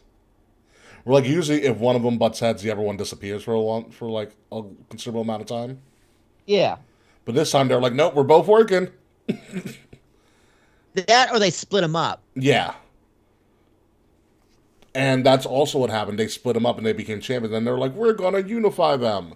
And I don't mind this, especially if it's the last one. If they say it's the last one. It's not going to be the last one ever. Nothing is ever the last one ever. Ric Flair's having his last match again. This isn't the last one ever. Oh, no, this might be Ric Flair's last match. No, I don't think this is Roman and Brock's last match ever. Oh, they're not going to lie. When they said Orton and Cena was the last one ever, the last time they did it, no, they meant it. It was. They haven't they've been touched since. Yeah. They haven't been on screen together since, I don't think. Yeah. So it is possible. I mean, Brock, how old is Brock now? Oh, that's a good question. I'm going to guess 43. I mean, I was going to say 45, maybe. Brock Lesnar is 44. So split the difference. Yeah, Roman. I mean, his birthday is actually next week. He turns 45 next week. He's gonna be 45. Happy birthday! He's gonna be 45 when he wrestles this match. I don't know if Brock wants to do this for another 5 years. I mean, I know he's having got fun. 4 kids. Yeah. All right, dude. Guess the name of Brock Lesnar's 4 kids. He's got a girl and 3 boys. Fox. Is one of them named Brock? Fox? No. Is one of them's not named Brock, but Fox is a good guess. Damn it. Levi. All right, ready? We got Duke Lesnar. Okay. Duke. I like the name. We got Turk Lesnar. All right, that's a bit much. We got Luke Lesnar. Duke and Luke and Turk. Duke, Luke, and Turk. Those are the boys. And my favorite, Maya Lynn Lesnar. Oh, it's because Sable said I'm gonna name a girl. We're gonna name her Maya Lynn, sweetie. No shit about it. You hear? He should have named one of the kids Mark Merrow Lesnar. That would have been really funny. Mark Merrow Lesnar. Okay, ready? It's Luke, Mark Lesnar, and Turk Merrow Lesnar. And then Mark Merrow is the godfather to Duke. Oh man. Oh, I love Googling random things and getting funny answers. That is great. But yeah, no, it could be the final time. Like I said, I don't think Brock wants to do this for longer, even though he's had a great run. Like Cowboy Brock, laid back, not giving a shit. It's my favorite Brock. This is my favorite Brock. I have always loved Mine Brock. too. You know. But there's only so much, like you said, there's only so many times you can go to the well, and you know what else is there for Brock to accomplish now? Yeah, he has no one to work with. Like I know we gotta say Roman has no one to work with. Neither does Brock. Yeah. I think that's Like, the it's issue. over. And the only saving grace would have been Cody. But Cody's hurt. And Orton, dude. Yeah. Cody Like, and honestly- Orton give these two guys two fresh feuds. Yes, exactly. I mean, Roman has fresh feuds there with Lashley. He's got a fresh feud there with Drew, which is going to be after SummerSlam because they're going to Newcastle Yeah. or UK. He's got a fresh feud with Lashley. Roman has baby faces to work with. Yeah. It's just giving another babyface to Brock doesn't. Yeah. Brock has no Yeah. heels to work with. Who's he gonna go with? Kevin Owens, Sami Zayn. That would be fun. Sammy would be funny. I think Sammy would make that entertaining. Sammy and Brock would be hysterical. Cowboy Brock versus Sami Zayn. Give me. Yeah, but that's not. It's not a marquee fight. It's not sustainable, yeah. It's not going to sell out anything. Yeah. So it's hard. Cody's injury really screws up a lot. So does Orton's. Especially for Brock. Yeah, and so does Orton's too. But Cody will be back. He's healing a lot quicker than I think people are giving him credit for, which is good. Yeah, dude, they're giving him Cena drugs. Yeah. So it's gonna be interesting. So if this is the last time ever, it's good. Like I said, I think I said before, the WrestleMania main event left me wanting more because Roman got hurt. And I still have yet to F me going, ugh. Yeah. I still have yet to see a big time Roman match where he doesn't somehow find a way to get injured. Like besides the last time maybe is when he quote unquote almost retired the Undertaker at Mania 33. Didn't Taker get injured though? No, Taker just didn't like the match. He became big and that's why he came back. The match was fine too. Yeah, the match was fine. You know what? He didn't like the response to the match, and he is using the match itself as an excuse. Yeah. Yeah, we didn't like the responses. No one wanted to see Roman be the guy to take out Taker. That's why. Yeah, and Taker had to know that. Like going in, and he had to confirm it going out, and then he didn't want to bury Roman, so he's just like, I gotta do it again. That's what I think. There's no, Yeah. no idea, but that's what I think. Yeah, I need this. This is more so. I want to see Roman complete a match the way that him and Brock have designed it, without them having to ad lib something or Or Seth cashing or in, rush a finish. You know, or beach balls Or in New Or Orleans. beach We're balls in adding New other Orleans. people to the match. What's up? We're adding other people to the match. Yeah, they need to do a match where it's just themselves, and they did that match in Saudi. It was fucking great. With Paul Heyman in the corner, he threw the belt in the middle. It was like, I don't know, they had something going, but it's they've got to finish this, and they've got to finish it in a right way. And I think Last Man Standing is a great way to go if this is the last one. Yeah. But moving on to AEW Blood and Guts. Now, we were doing a show last week when this was happening, but Will, you did actually watch Blood and Guts, which pretty much, for anybody who doesn't know, it's essentially War Games, but in a weirder way. Got a roof. Yeah, but it's got a roof on it. That's what it looks like if you're watching us on video right now. And it was, from what I heard, it was pretty wild. Did it take up most of a show, Will? It was an hour. It was an hour long. Okay. Oh wow. Yeah. Dude, one thing I'm gonna say, I guess the same thing as last year, dude. The commercial breaks were killing me. Oh, Really? they didn't do commercial free? Oh no! So here's the thing, dude. They're on top of the cage. Eddie Kingston throws off Sammy through the table spot, I guess you see below. Yeah. And then they went to commercial. What? Jesus Christ. And it was just terrible timing. Yeah, that's when you throw out money and be like, no, we're gonna go commercial free this hour. Yeah, because it's just dude, you had me on such a high, and nothing makes my dick go limper than commercials. So you're telling me that Tony Khan was willing to spend an extra hour on a pay-per-view so Martha Hart could talk, but wouldn't pay for no commercials during Blood and Guts? Okay. Yeah, dude, Tony Khan's a bad businessman. He's a great mark, a phenomenal mark. Great mark. I He's love the best of us all. I love the photo of him hugging Cesaro after he debuted. Dude, Tony Khan does business like he's using his dad's. Oh yeah. Like he acts like the son of a trillionaire, which is appropriate. This is exactly how to expect a business to be run by a son of a trillionaire who probably never went to school for it. So that is a great show. That is disheartening, though. Great fucking wrestling show. It's crazy. Yeah, that is a little bit disheartening because, like you said, like you have to keep your viewing audience in that atmosphere. I mean, you do. It just would have been much better if you didn't have to. Yeah. Yeah. I understand getting that money, man. Son, get that money because you fucking need it. But I guess pick your battles. The match is still great. That or a lot of blood, a lot of guts. That or move a blood and guts thing to a pay-per-view. We don't have to worry about commercial. Yeah, it doesn't. This didn't need to be on TV. No, no, it didn't. It's like, dude, I understand doing that in the early stages to kind of gain an audience, but bro, you have an audience. Like you can literally make Blood and Guts a marquee pay-per-view for them. For real. No, don't do what WWE does. Don't do the TLC thing. Don't just have it for the sake of having it. No. I'm not saying having it for the sake of having it, but have it where your main event is that one Blood and Guts pay-per-view. Like you still have the pay-per-view go on, like how they do War Games. Like you still have regular matches. It's just that final match is what you're leading to at the end. It's still look. I like the way the cage looks. The roof was really cool. It is different looking, and I like it. It's Hell in a Cell. It's Hell in a Cell, 2 rings, and that's what it is. Yeah. It's Hell in a Cell in 2 rings, which is creative. Dip and swing on things, so it's good. So yeah, Blood and Guts not for the weak of heart. Just to be forewarned. It's like I think Moxley cut up somebody open with like a fork. Yeah, it was great. Some shit like that.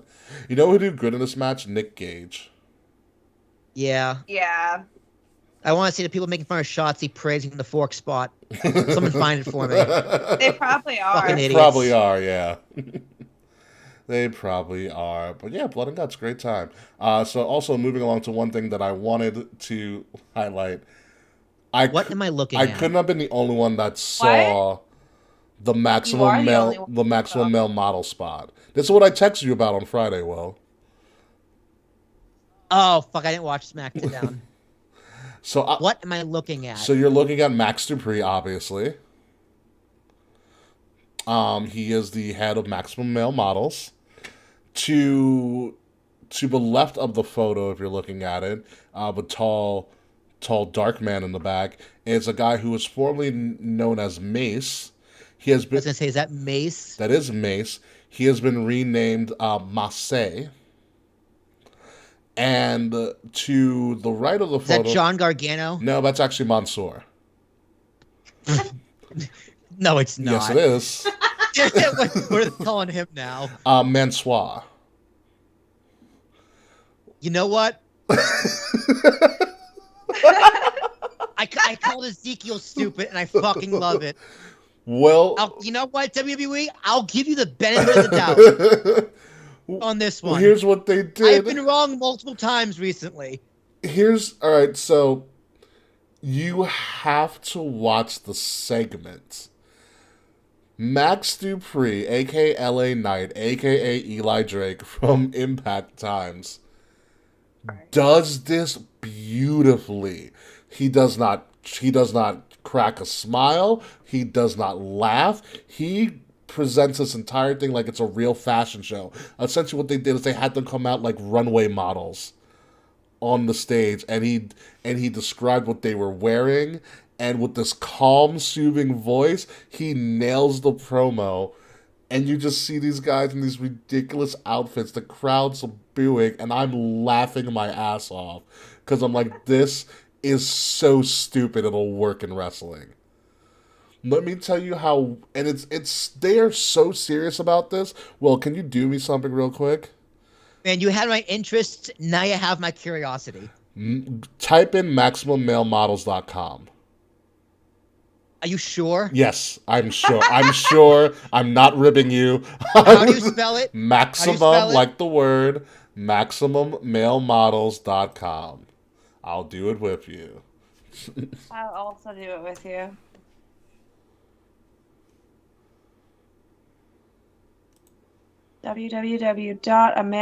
www.amandaplease.com. Beep boop, beep boop, beep boop. Hang on. MaximumMaleModels.com. Mm-hmm. Oh my God. I'm sorry. Can I read this out loud? Yes. Hang on, let me get there. What the fuck am I looking at? Masse, his height 6'8", his waist 36, suit 46L, inseam 42, shoe size 14, eyes Chocolate. It's so much chocolate. I remember when they started selling chocolate. I hated it. Now we have What the fuck am I looking at? Bonsoir. Height 6'1", waist 32, suit 44R, inseam 33, shoe size 10, eyes hazel, hair black. Is that it? It's a, Oh, New York, Los Angeles, Paris, Milan. Soon you'll be able to submit your application to be a maximum male model. Dude, this All is right, way better than the baddie say. This is fucking unbelievable. You know what? Just for this, I'm gonna go to join.org.com and see what the fuck that's all about. Oh my God, yeah. Oh, I can't. Oh my God, it was just like, wow, they are totally all in on this. And the perfect person to do this is LA Knight, aka Eli Drake, because he. I cannot. I think I'm sold. Do you want to watch the segments? Yeah, dude, I really do. Let me go back to YouTube. It is so good. So here's how I think it ends. Like, because they're, by the way, K. Murphy, they're doing another fashion show this Friday, and it's the tennis collection. The tennis collection. Mm-hmm. I see. Why? Because Wimbledon? It's hang Wimbledon on. season? Let's Wimbledon's see if been I can going get on the since audio. last week. I don't know shit about tennis. So also here's how I think it's gonna end. I think they're gonna debut another model, and that new model should be Tyler Breeze.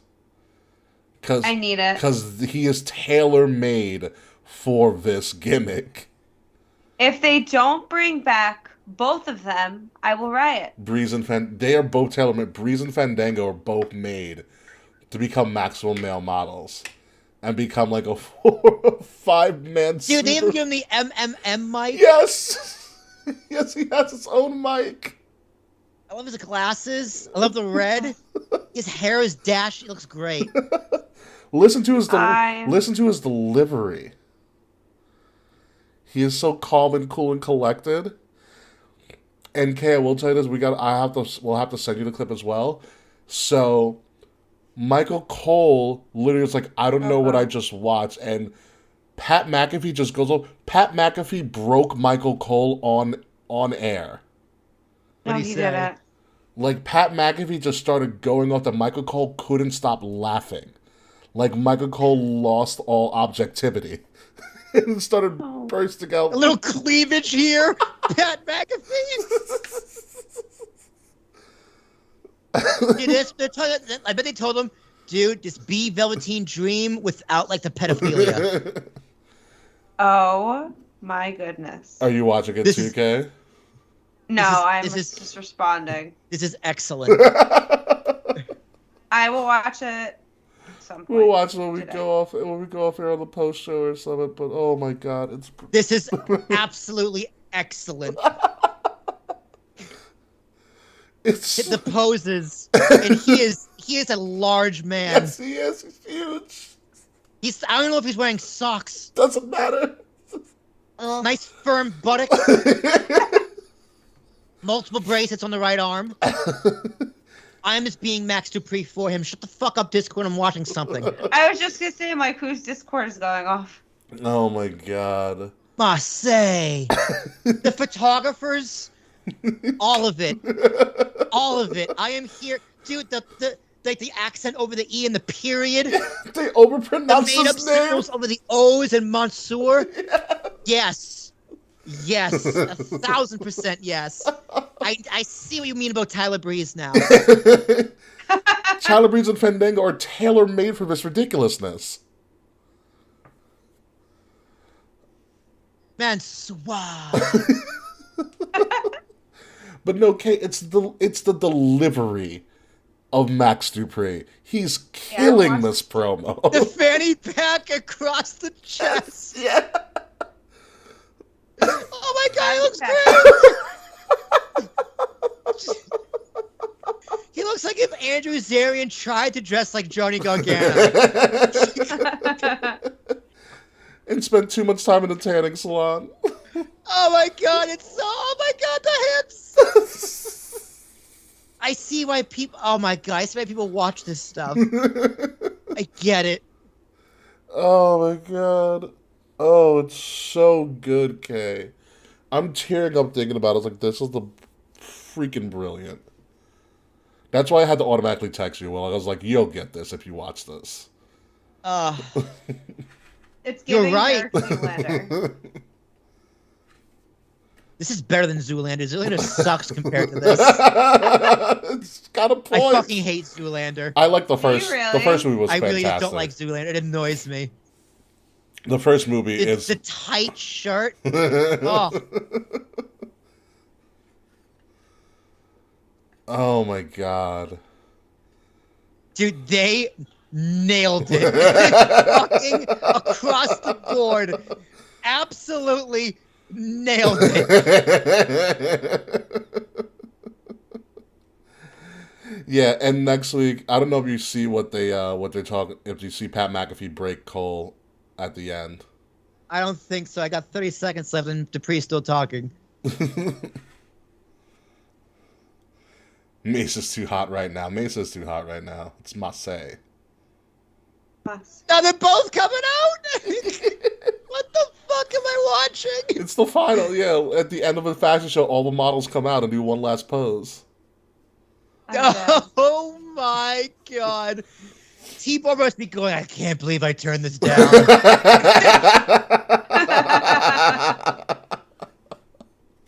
What the fuck is this? Titillate the juices of your guilty pleasure.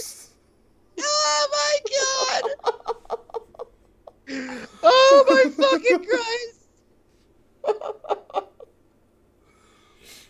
Oh man, I can't. I think they're selling Maxwell Male Model T-shirts, and I cannot wait to buy one. You don't have one yet? No, not yet. We'll see. We'll see how the tennis line goes this week. My goodness. Um, Who else do we think could be a maximum male model? Slack. No. Okay. Oh, you mean in wrestling? Yeah.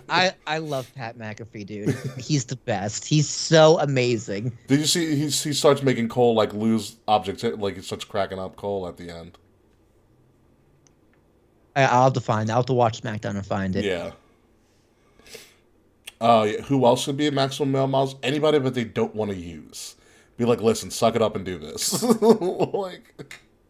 like I mean, also props to Mace and Mansoor for being troopers. To be completely Oh fuck yeah, dude! They just went for it, and I think they might have enjoyed it a little too much. Well, it seems like fun. Oh man, and and you hear what I said about Max Dupree's delivery? Oh yeah. It's so good. I think who else would be in besides I think Ali's not gonna be a maximum male models, but I think you could have had Apollo Crews in there. Ooh. Maybe. Yeah. You know who I want to see as a maximum male model just for shits and giggles? I want to have Omos come out once. Absolutely not. You It- shut your mouth. He has the height, and that's it. It's not. He's not hot. He's not viable. You don't know that just yet. I know that. Would you rather have Shanky? I don't remember what Shanky looks like, so. Yeah, which one was Shanky? Shanky's the one that's been Yes, dancing. I would love Shanky.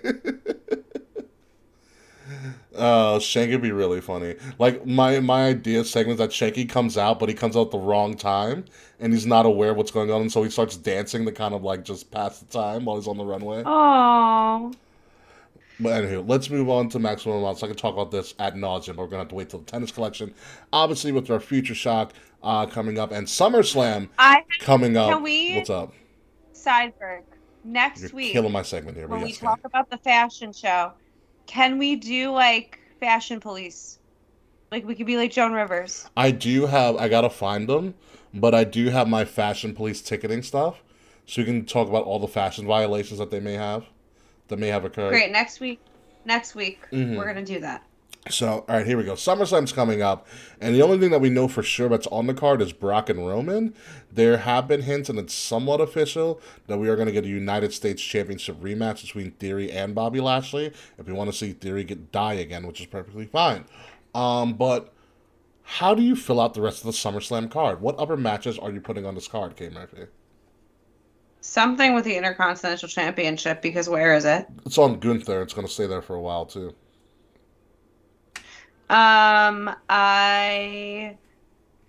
They're gonna have to address Liv somehow. So probably Liv Morgan and Charlotte. Mm-hmm. Bianca and someone. I don't know who, but someone. Who the fuck else is signed with WWE? I'm trying to think of Logan Paul and The Miz. That's right. This is the other thing we did not talk about. Logan Paul did officially sign with WWE. Fuck yeah, he did. And it's not just a one-off. It is a deal that goes into 2023. Oh. So he is going to be there for a while. And I know people have their feelings about Logan Paul, which I don't really know what the fuck he's even famous for, to be honest with you. All I know is He's a YouTuber. Yeah, it's a YouTuber. But all I know is that he did a damn good job at WrestleMania. As an athlete, dude. Yeah. I just want more Bad Bunny. Honestly. I wish there was Bad Bunny. He does have the movie coming out. So Bad Bunny? Mm-hmm. It's a something train movie. I forgot what it's called. His new album has been my album of the summer. Really? I do It's love me so- some Bad Bunny. I love Bad Bunny. Dude, the kids He's love so- some good shit these days, not gonna lie. I mean, I hate Logan Paul just as much as everyone else, but people who love Logan Paul, like, and Jake Paul for that matter, you can talk shit about them all you want, and I'll be glad to join you. But those two motherfucking kids work very hard, and they are very good at making money. They So are I've heard, everything. They are everything that people hate about the younger generation, because Intuitive they and just make- successful.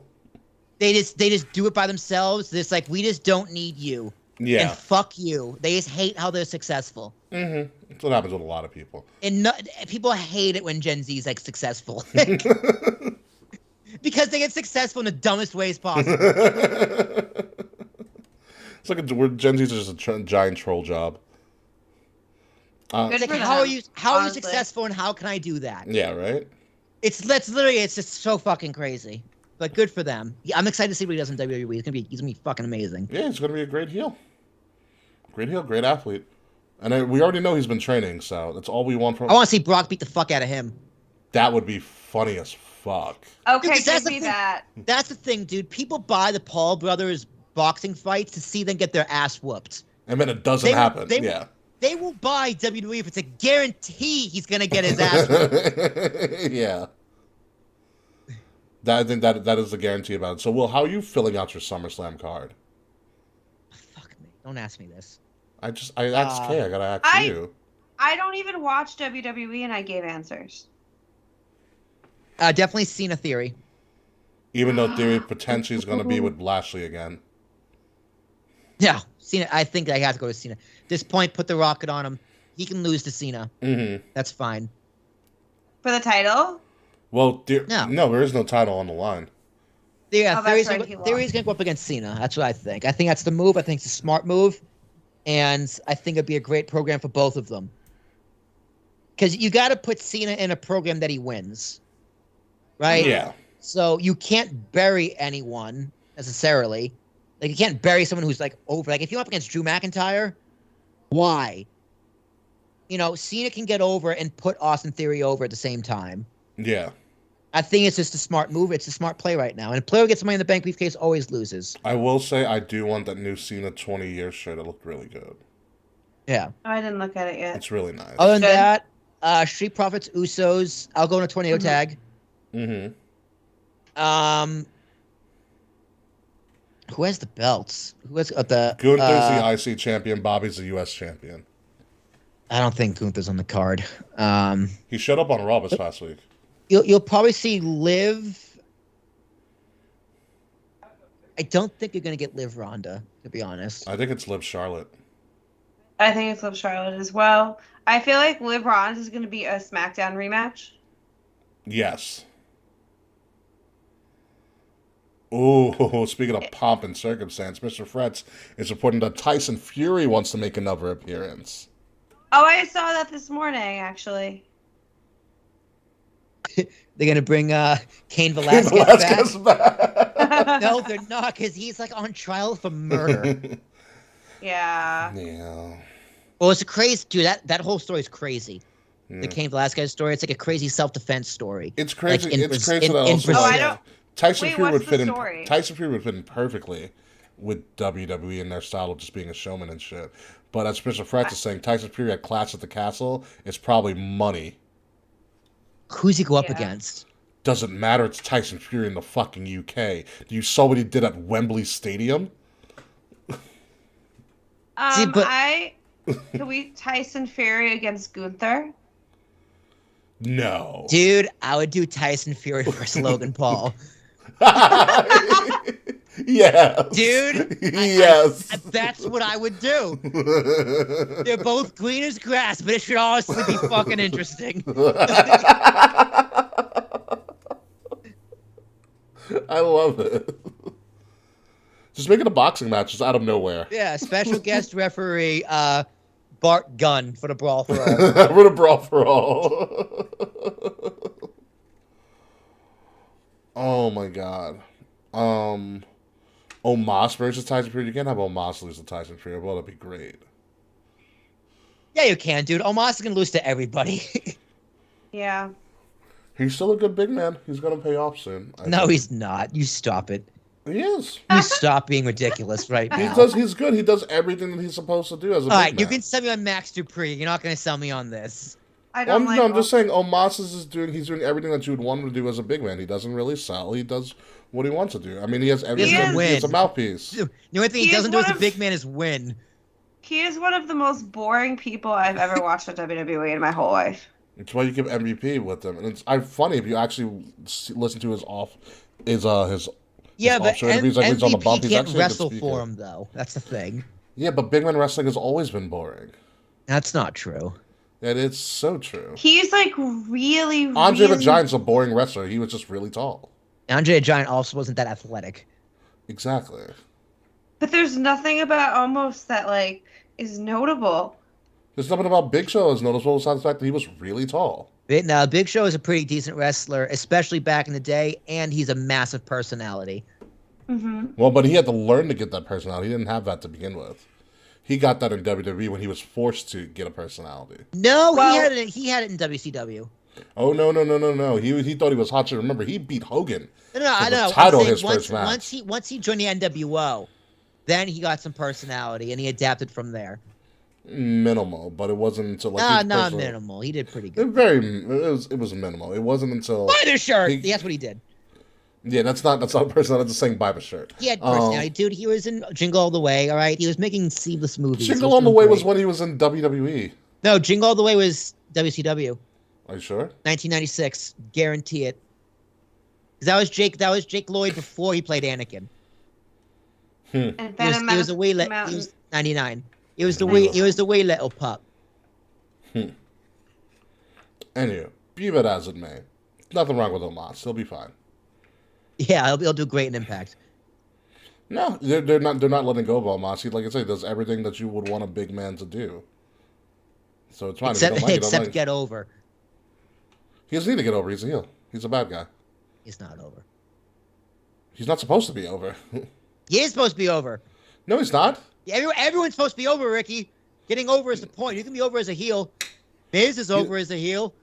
Miz is over because people like him and Miz spoke truth and told him to stop. Then he got over, but people really didn't like Miz when he was supposed to be a heel. No one really liked him. When he cashed in when he won Money in the Bank the first time, he wasn't over. So are you gonna say Max Dupree isn't over? You're gonna say Massey wasn't over? They boot him out of the building. That's over. Doesn't mean that they're over. It just means that they have reactions. Doesn't mean that they're over. It means they're getting the reaction they're supposed to get, which means they're over. I don't know if they're getting the reaction they're supposed to get. They're supposed to be booed. I think they're over because it's funny as fuck. Like, I find it entertaining. But Miz wasn't over when he won, the Money in the Bank the first time. He was more over the second time, even though it was a transitional period. No, he was not over. He was not over but he got over when he cashed it in. The briefcase got him over as a heel. I don't think the briefcase got him over as a heel. He wasn't even the biggest story going into the WrestleMania about a main evented that he doesn't remember. Poor guy. Yeah. Okay. Anyway, Omos will be fine. And Omos versus Rhea Classic Cats will be good, but we are still talking about SummerSlam. What else do you have SummerSlam that you could do?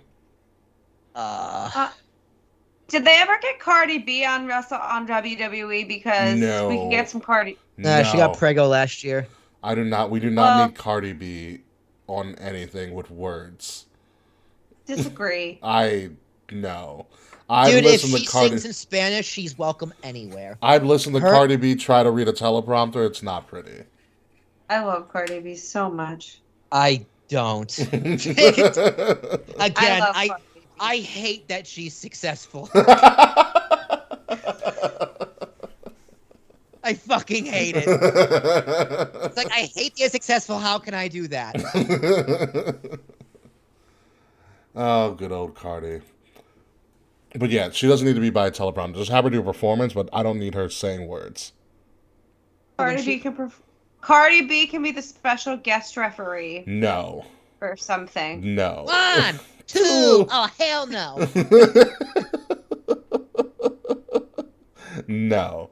I'd rather have Megan Thee Stallion be a guest referee or something. Although I was just thinking of Megan Thee Stallion. I would love to see Megan Thee Stallion on WWE. I wouldn't mind seeing like Cardi B and what's her name? The one Drake loves. Rihanna? No, the other one. Nicki Minaj. Nicki Minaj. I want to see Cardi B and Nicki Minaj fight for who has to date Drake. The loser has to date Drake. Loser dates Drake. But no one wants to date Drake. That's the point, Kay. Loser has to date Drake for at least a year. At least a year. That's happening on SummerSlam. In Nashville, Tennessee. Well, with the special guest referee, Drake. The home of country music, yeah. We're going to do a love and hip-hop match at the birthplace of at the home of country music in the Grand Old fucking Opry. Absolutely. Special guest ring announcer Nick Cannon. It's been the blackest main event we've ever seen. In Nashville. In Nashville. They'll love it. Nashville's always been a progressive city. Historically so progressive. Yeah, right? Oh my god. I drove through Nashville. Like, you see those stone walls? They were built during the Civil War. I was like, oh yeah, Nash. Who won the war? Oh my god. Oh man. Southern humor. Yeah, Southern humor, yeah. They suffer as again, right? I think the most black people that were ever in Nashville were during the NFL draft. That would do it. That would probably do it. Yeah, that would do it. It's honest to God truth. There are a lot of white people in Nashville. Really? I'm not surprised at that at all. Anywho, folks, we are sidebreaking way too much, which means it's time to get the fuck out of here. And it is the end of our show. Be sure to join us for the post show where we talk about other things like Is This Racist? And Marvel trivia, obviously. I can't wait. So, without further ado, Mr. Tarashak, please hit me with that outro music. Oh,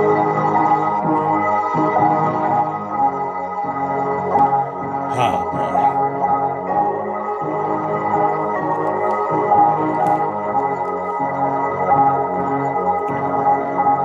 Ladies and gentlemen, you have been listening to Kings of the Rings podcast, episode number 299. You Only Live Theory. One more away, or we're actually just less than a week away from our 300 tell-all episode. Get your answers or get your questions to us by using hashtag KOTR300 or just DMing us on any of our social medias to have us answer any and all questions you might have about things going on in the show, things going on behind the scenes, so on and so forth, with our special guest, Mr. Ram with Dent himself, and the Stefano. So be sure to check out KOTR 300 next week. Kings of the Rings podcast, you can find us at KOTR_podcast on Facebook, on Twitter, on Instagram, on YouTube, on TikTok. We have a Discord channel. We have a Twitch channel as well. KOTR_podcast, Kings of the Rings podcast. Like, share, subscribe, listen to us each and every week. And please like and leave reviews wherever you listen to us or wherever you watch us each and every week, because it really helps spread the word about us and get us out there on all the algorithms and all the other sites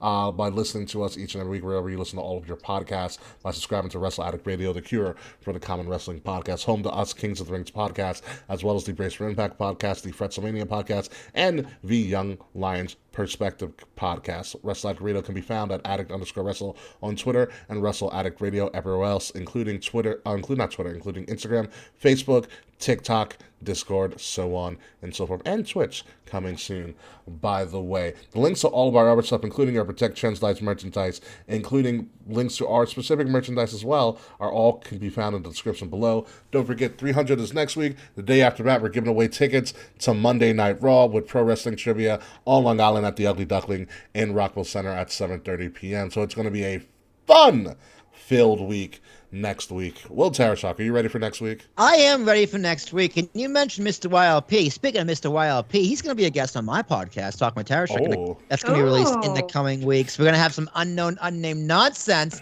which is pretty much what we're doing next week. A giant list of random questions that I keep open on my desktop all the time. Whenever I think of a question, I just pop it in. I am up to 133 questions and counting. So it's going to be very interesting. One of those questions that could be asked is it popsicle? That's the question. Yes. Is it popsicle? To popsicle or not to popsicle? That is the question. Mr. YLP has no idea what he's getting into, but it's going to be a grand old time for me to talk with Tarashak. Podcast, K. Murphy. When you come back, I believe you can come back now. It's the next quarter. It's Q3. You're welcome to come back now. Yay! I want to come back. We have to talk. I still have never been invited on the show. By the way, I've invited you multiple times, asshole. You have never scheduled with me at all, sir. I know. I'm getting around to it. Just come here for a back. I'll be in studio. We can do it on unknown nonsense. It's gonna be a lot of fun. Oh. Well. Now that I'm redoing my entire Animal Crossing island, we can finally talk about Animal Crossing. Dude, I haven't played Animal Crossing in months since MLB Show has come out, and almost 200 hours later, I haven't touched Animal Crossing. And you're about to kill off Freckles. K. Murphy, give us your outro. I am not killing anybody except the podcasting game. You can find me across all social media platforms at the K Murphy, TheKae Murphy. I think this is the most sober I've been on Kings of the Ring in years. Wow, thank you. Wow. That was your probation punishment. Yeah, there you go, yeah. That was your reason. You can break probation next week because I will be definitely drinking a bottle of wine. Because if we're gonna unleash secrets, I gotta get some troop serum in me. I got beer in the fridge. That'll work. Beer money. So yes, episode 300 next week. It's going to be a doozy. But tell all KOTR 300 featuring Ramfathan and Stefano next week, starting promptly at 8:00. So until next week, folks, for our milestone episode, goodbye, good night, and then in a couple weeks after that, Summer Slack will be coming. But until then, Slack! Fuck you, Slack. We'll see you next week for 300.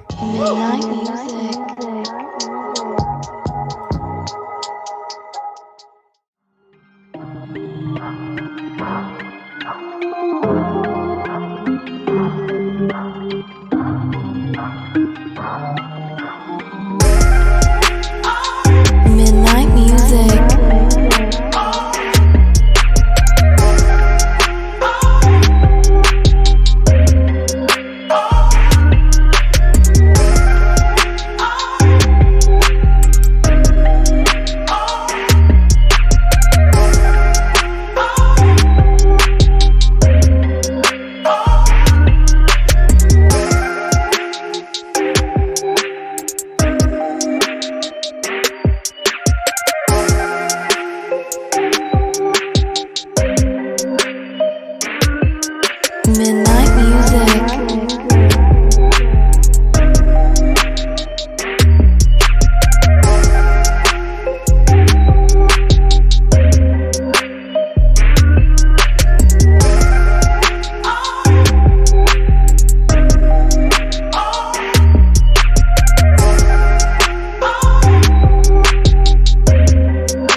Steam sale. Welcome back, ladies and gentlemen, to I love this tweet.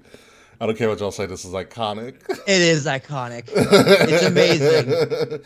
Welcome back to our Tip of the Crown post show where we talk about our favorite tweets from this past week in wrestling, curated by yours truly, King Ricky Rose, and we're just going to shoot the shit. We're going to have some trivia tonight, some Marvel trivia. Will's going to talk about a Steam sale. Oh, Fred, you're welcome back on the show now, too, to talk with Tarashik. It's another quarter. It's Q3. The thing resets. My policy. Once a quarter, people can come on. Oh, yeah? Exciting. All right. Why is Premiere open? Fuck off, Premiere. All right, so it's Steam. Oh, yeah, by the way, before you do, by the way, for the trivia next week, because I did the wrestling trivia, I did it on 4th of July weekend. Oh, nice. So because there's like a template that they use for it, but I snuck in our logos on the title screen, so it'll say presented by Wrestle Addict Radio and Kings of the Rings podcast. Yeah, I saw that.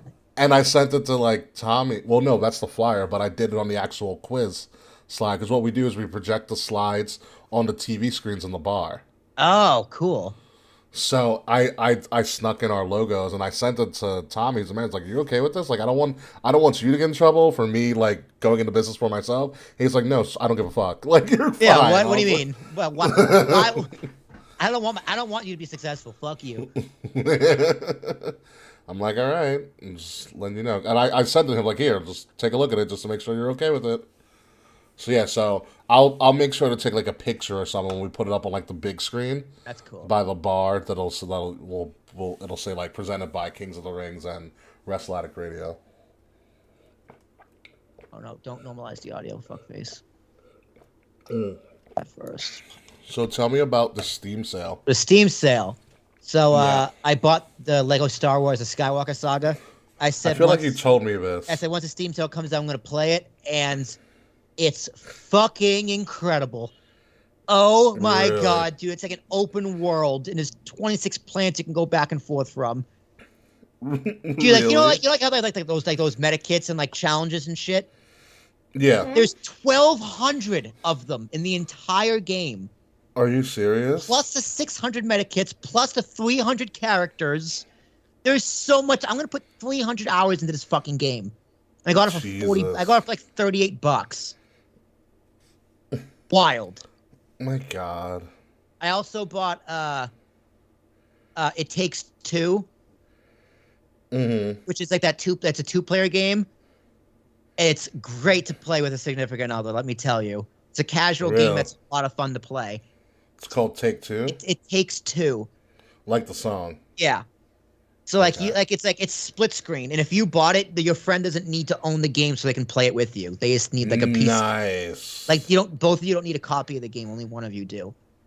Okay. So I bought that. Another game was called A Way Out, which is made by the same creators, where you're these two brothers and you break out of prison and try and kill the people who framed you.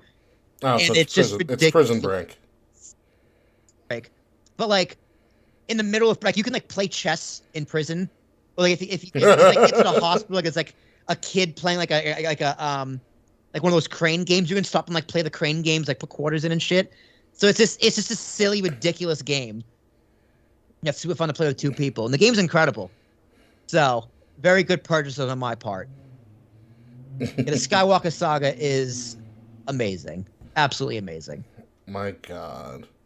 So I'm going through all of my stuff. The Yankees are up, by the way. Yeah, I know. Joey Gallo and Donaldson decided to hit home runs when they're playing. Good old Joey, baby. All right, Joey, go ahead. So you ready to play Is It Racist? So before you do, apparently next Tuesday, Kay, the trivia bet I don't run in Long Beach is going to do Jersey Shore trivia. Oh. What day? Tuesday. That's my... my Friday? Well, where am I going? It's in Long Beach, called the. It's where I took you and Kavita to after we did our Maybe. photo shoot. Yes, we'll see. And how then I you can feel come. Then you can come across afterwards. the street and play cornhole with me because I run a cornhole tournament that night. Oh my God, that's right. I forgot you do the cornhole. The corner of the hole. Yep. By the way, I saw Lightyear last night. How was it? I heard it was bad. It wasn't bad. It was fine. It's a good old Toy Story movie. It's a good premise. You know, it was fine. I didn't see anything too bad with it. There's an interesting plot twist. I heard it was good. Yeah, I thought it was good. Chris Evans is good at Buzz Lightyear. I know people like shitting on it because like didn't make a shit ton of money, but I was like, I also had made a lot of money. Not as much money as Top Gun. Top Gun's been killing. Yeah, Dylan, go see Top Gun. Apparently, it's like amazing. Americans love being propagandized. What do you mean? Of course. That's very true. The Americans' favorite form of entertainment is propaganda. Propaganda. Like, I saw the first Top Gun, and you don't need to see the first Top Gun to understand the second one. They pretty much fill you in. Yeah, I never watched Top Gun. I've never seen. It's not a bad movie. It's a quick movie. The first one's really quick. But if you let go of the action sequences in Top Gun, which are phenomenal this time around because they just have so much better technology, it's a really basic movie. That's fine. You know, but it's still a cool movie.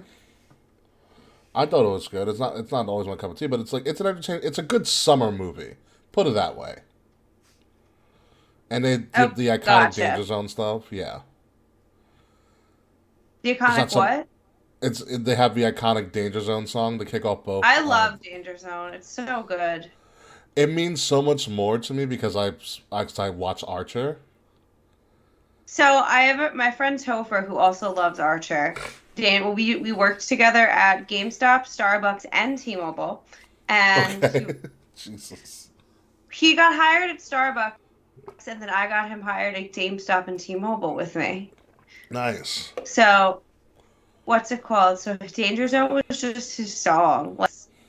We went out for I think his birthday or some occasion. We got him drunk, and he just put in a bunch of money in the jukebox and only played Danger at Napper's Handy's. It was great. Oh my god.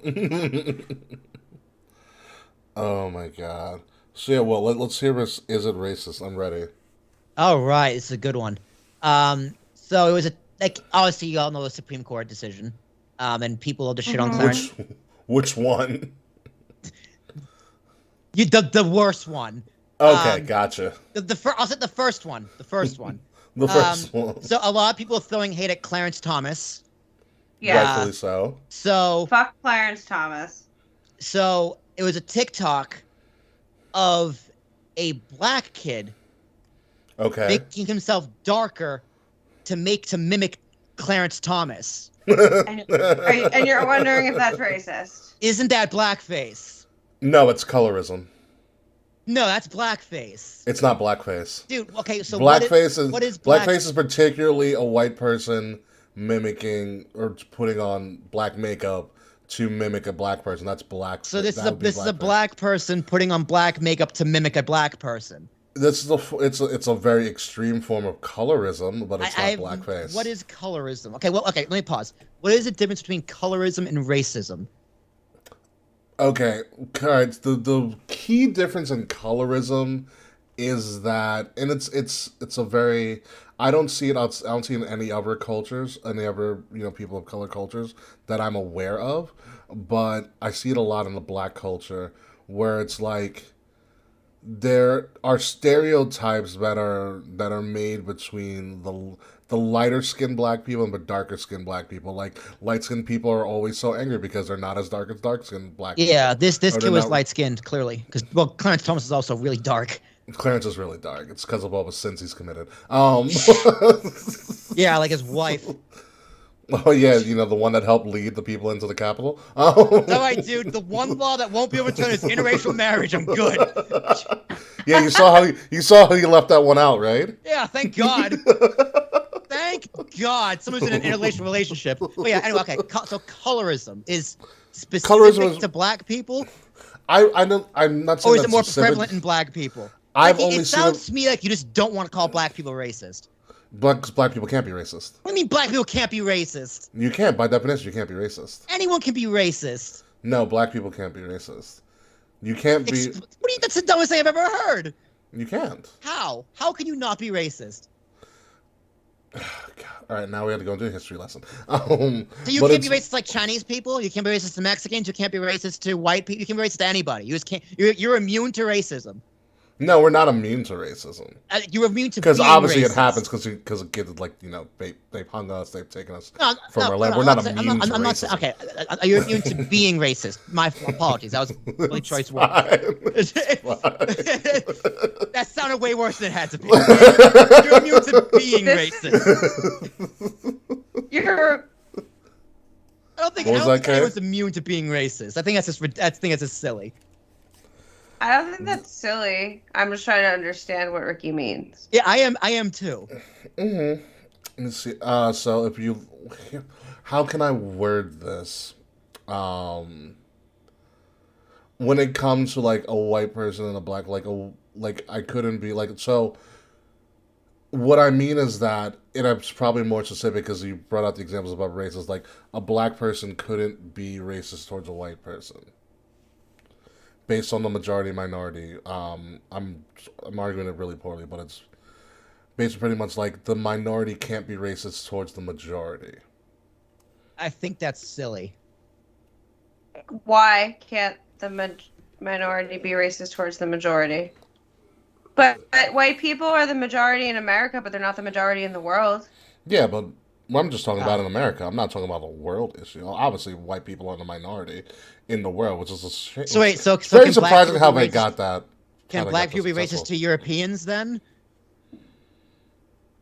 I don't know. So they can't be racist to white Americans. No, I don't. I'm saying I'm talking about racism in America in general. Okay, so black Americans can't be racist to white Americans. Yeah, that's the word for that. That's just crazy. That's just crazy to me. Crazier things have happened. Sure, crazier things have happened. Shit. But just to say black people can't be racist to white people, it sounds racist to me. No, how can that be racist? I don't think that sounds racist. I just obviously there are black people and people of color in general that racism isn't inherently only to white people. Like, you know how racist Chinese people are to black people? Crazy. I don't know. It's the Asian people. I don't see how, because we buy a lot of their food. It's great. So do white people. Do you know I got a bunch of lunch specials yesterday, and I have a bunch of Chinese food in my fridge as we speak. You said you bought a bunch of lunch specials yesterday? Would you rack up on Chinese food lunch specials? Well, I got two, but still, I can't finish a whole lunch special at a time, and what had happened was I needed to spend $3 more because of DoorDash or whatever, and I couldn't order a fucking appetizer or anything because it's a different menu than the lunch special menu, so it was a whole thing. So I'm like, fuck it, I'll just order a second lunch special so I have extra Chinese food leftovers, which is another 2 lunches. Ooh, this is interesting. There's an op-ed I'm reading from Medium where it explains more about it's answering the question, can black people be racist? Okay, what are they saying? Let's see. There are mixed views as to whether black people can be capable of racism amongst the black race itself. Some think so, and the vast majority think not. I think not. When you delve into the meaning of the word, into the meaning behind the word and the historical concept of what it exists to serve, it is virtually impossible for black people to be racist. Here are just a few reasons why. He goes on about global racism. Africa is the second largest continent in the world and holds the most population of melanated people. When the world looks at Africa, they see AIDS, they see disease, they see poverty, corruption, and even see it as a country which speaks volumes. They see Africa as a country because it is deemed as so insignificant that a lot of people fail to recognize it for being the giant that it is. The land of milk and honey, filled with riches and brains, a continent that has lifted up the rest of the world, enabling them to wine and dine, leaving Africa to suffer the consequences. Also, look up Mansa Musa, like the richest person ever to live. That motherfucker was loaded. He goes on to talk about white privilege, where he says the oppression of the black race significantly benefits white people in all social aspects. Black men and boys more likely to be stopped and searched, stopped and frisked, more likely to be given a lengthier jail sentence, and less likely to gain admission into the top universities. The color of a person's skin can result in them being overlooked for a job. He goes and says white privilege does not only affect the minorities in Europe and America. White privilege is also the audacity of the so-called first world countries self-ordained power to dictate laws for African countries. Post-independence, for example, the threat to limit or stop aid given to African countries if certain domestic laws aren't repealed. It is Donald Trump calling Caribbean and African countries shithole countries. It is apartheid. It is colonization. It is the Chinese following in the footsteps of the West by slowly taking over Africa in a not-so-subtle attempt at second colonization. White privilege in the U.S. specifically is conducting studies and finding that African Americans fall behind the education system, especially in reading and writing, when decades of oppression has meant that the education system has failed to cater to them, leaving them to fight and struggle in a place where education is least of their worries. And then he goes, institutional power. He says, parallel to white privilege, institutional racism disadvantages black people in more ways than one, other than those already explored above. Institutional racism can be disguised itself as black racism when black people are entangled in its web. For example, a black friend of mine who worked in recruitment told me how he was forced to discriminate against both blacks and Asians, mainly blacks, in order to find more white names to submit to his clients. The effects of institutional power trickles down to the people at the bottom of the chain when folks, who are often white, so strategically refuse a job seeker because of their name rather than the contents of their resume, and the people at the bottom are forced to conform to this ideal in order to make ends meet. There's another one where he talks about, his last point talks about social constructs. Race itself is a social construct invented by whites who have since reaped the benefits. Continued exploration of the world by Europeans coincides with an important era referred to as the Age of Enlightenment. Many Enlightenment thinkers put forward a myriad of ideas that attempted to make sense of the new peoples that were being discovered.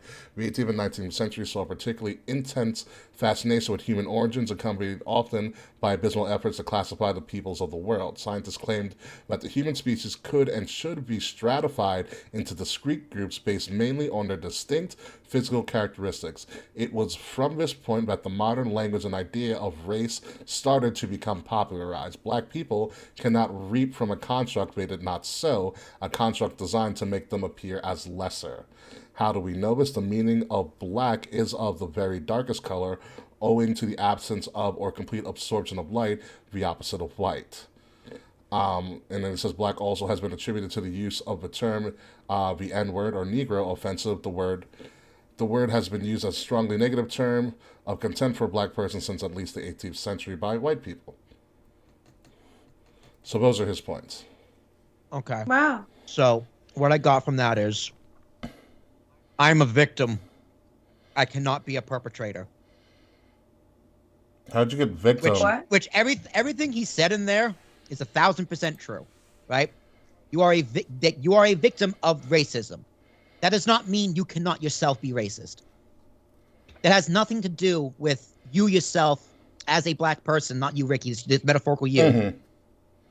I love being metaphorically black. It's great. I feel like Sorry, I lost my train of thought. It's okay. Sorry. So just because you are a victim of all those things, right, does not mean you are incapable of putting those same atrocities on someone else. Right? Those two things don't mean the same thing. Are you a massive, are black people a massive victim of racism, if not the most? Sure. Mm-hmm. Right? And all those things are true. And the idea of race is just categorization. Correct. Like right? You It's just so we can keep society organized, right? This is just what you are. Right? It strictly should be only used for categorization. Is it exploited? Definitely. Absolutely. But just because you are exploited does not mean you don't have the capabilities to exploit. All right, so I think his retort to yours is Okay.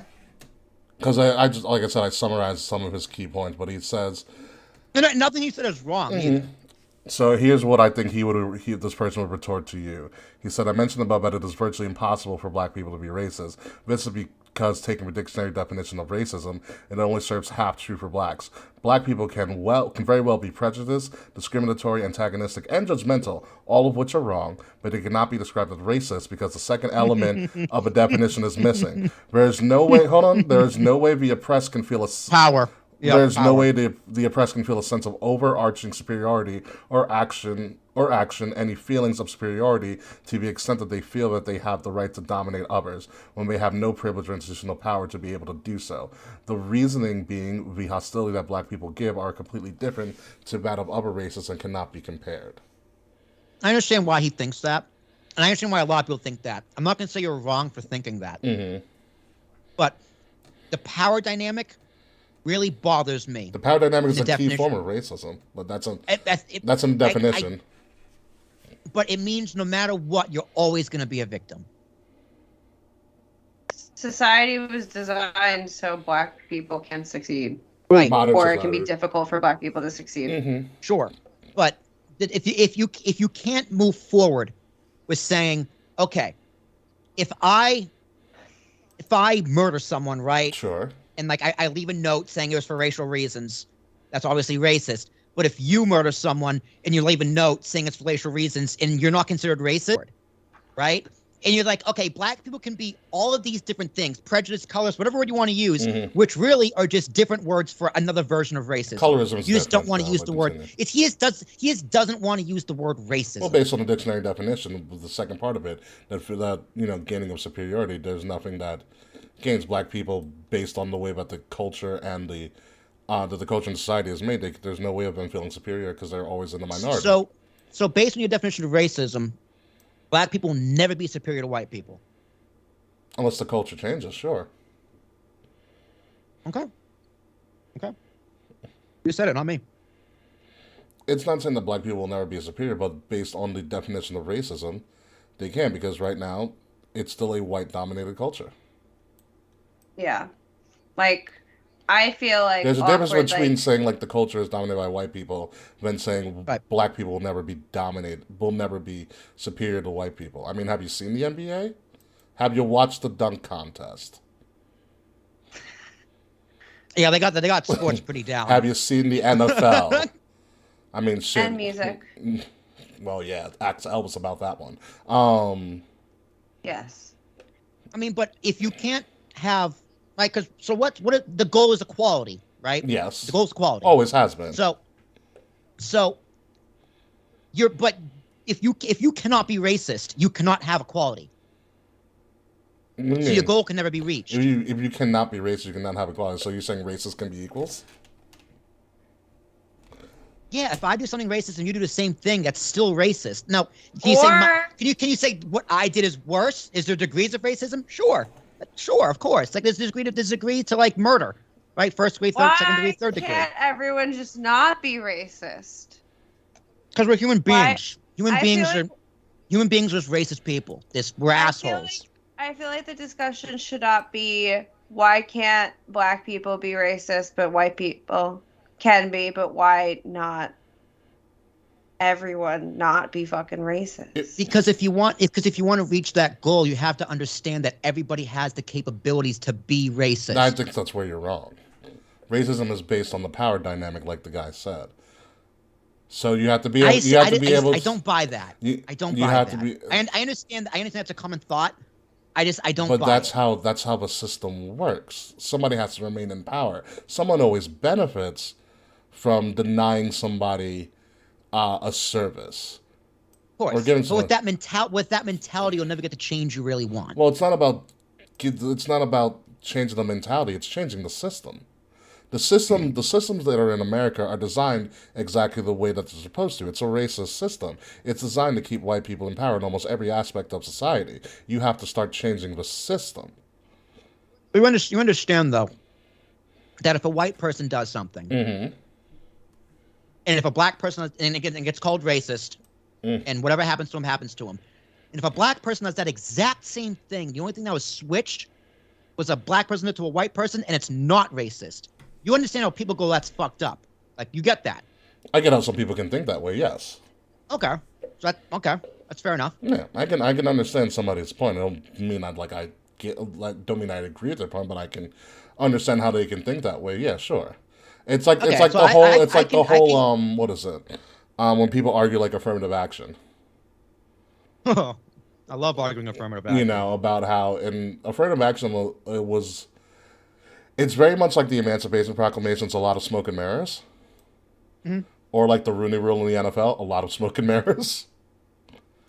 I don't buy the fact that people say, affirmative action doesn't work because most people drop out. I don't buy that. Affirmative action was designed to give you at least a shot at the same position. Whether Yes. you get that shot or not is always going to be up to the bias of the person who's offering the position. So I agree with the sentiment of affirmative action. Or what it's supposed right? to do, yeah. I think The idea was think good.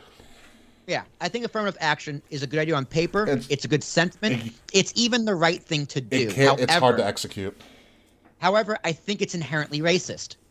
Not Because really.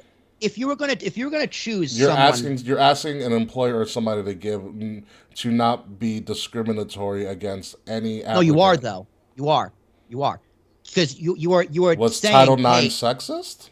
you need to discriminate for a black person or an Asian person or whoever. No, you're telling me right? to give them an equal To give them a opportunity. chance, You right? need to give them a But chance. How is that but discriminating? How is that taken away Let from me a finish. white Let me person, finish. though? Let me finish. Doesn't take away from the white person. Just give someone. It's not just a white person. It's literally every other race. So if you were going to make a criteria for someone to get into your school race, no matter what that race is, that automatically means someone else is not going to get that position because they are not that race. No matter what race That's that only is, if you're whether creating it's like a white, quota black, system. Hispanic, and it works both ways. So if you choose someone because they're white and you don't choose someone because they're black, that's racist. If you choose someone because they're black, but you don't choose someone because they're white, that's racist. So now here's my thing. Are you arguing in affirmative action or you're trying to argue racism still? Because you're making two separate points. I'm saying affirmative action is inherently racist. Does it have positive aspects? Is it in that positive? I would say affirmative action Possibly. is not inherently racist at all. You're just giving more people the equal opportunity that the white people have had prior to them. But that opportunity is based specifically on race, and when you do that, that means someone else is not. So gonna the get that government opportunity wrote on because of paper, race. "Hey, you have to give equal opportunity to white people, to black people, and other people of color the same opportunity that you've been giving to white people for all these years." I don't see an issue with that. Oh, no. See, I don't see an issue with it's that not either. just white people. Look at Harvard. Harvard, they made this affirmative action, and who gets fucked? Asian people. Isn't that racist towards Asians? They're discriminating against Asians because they have too many Asians in their school. Isn't that racist? No. Or are Asians white now? Asians have never been white and they never will be white because we've done a lot of fucked up shit to Asian people.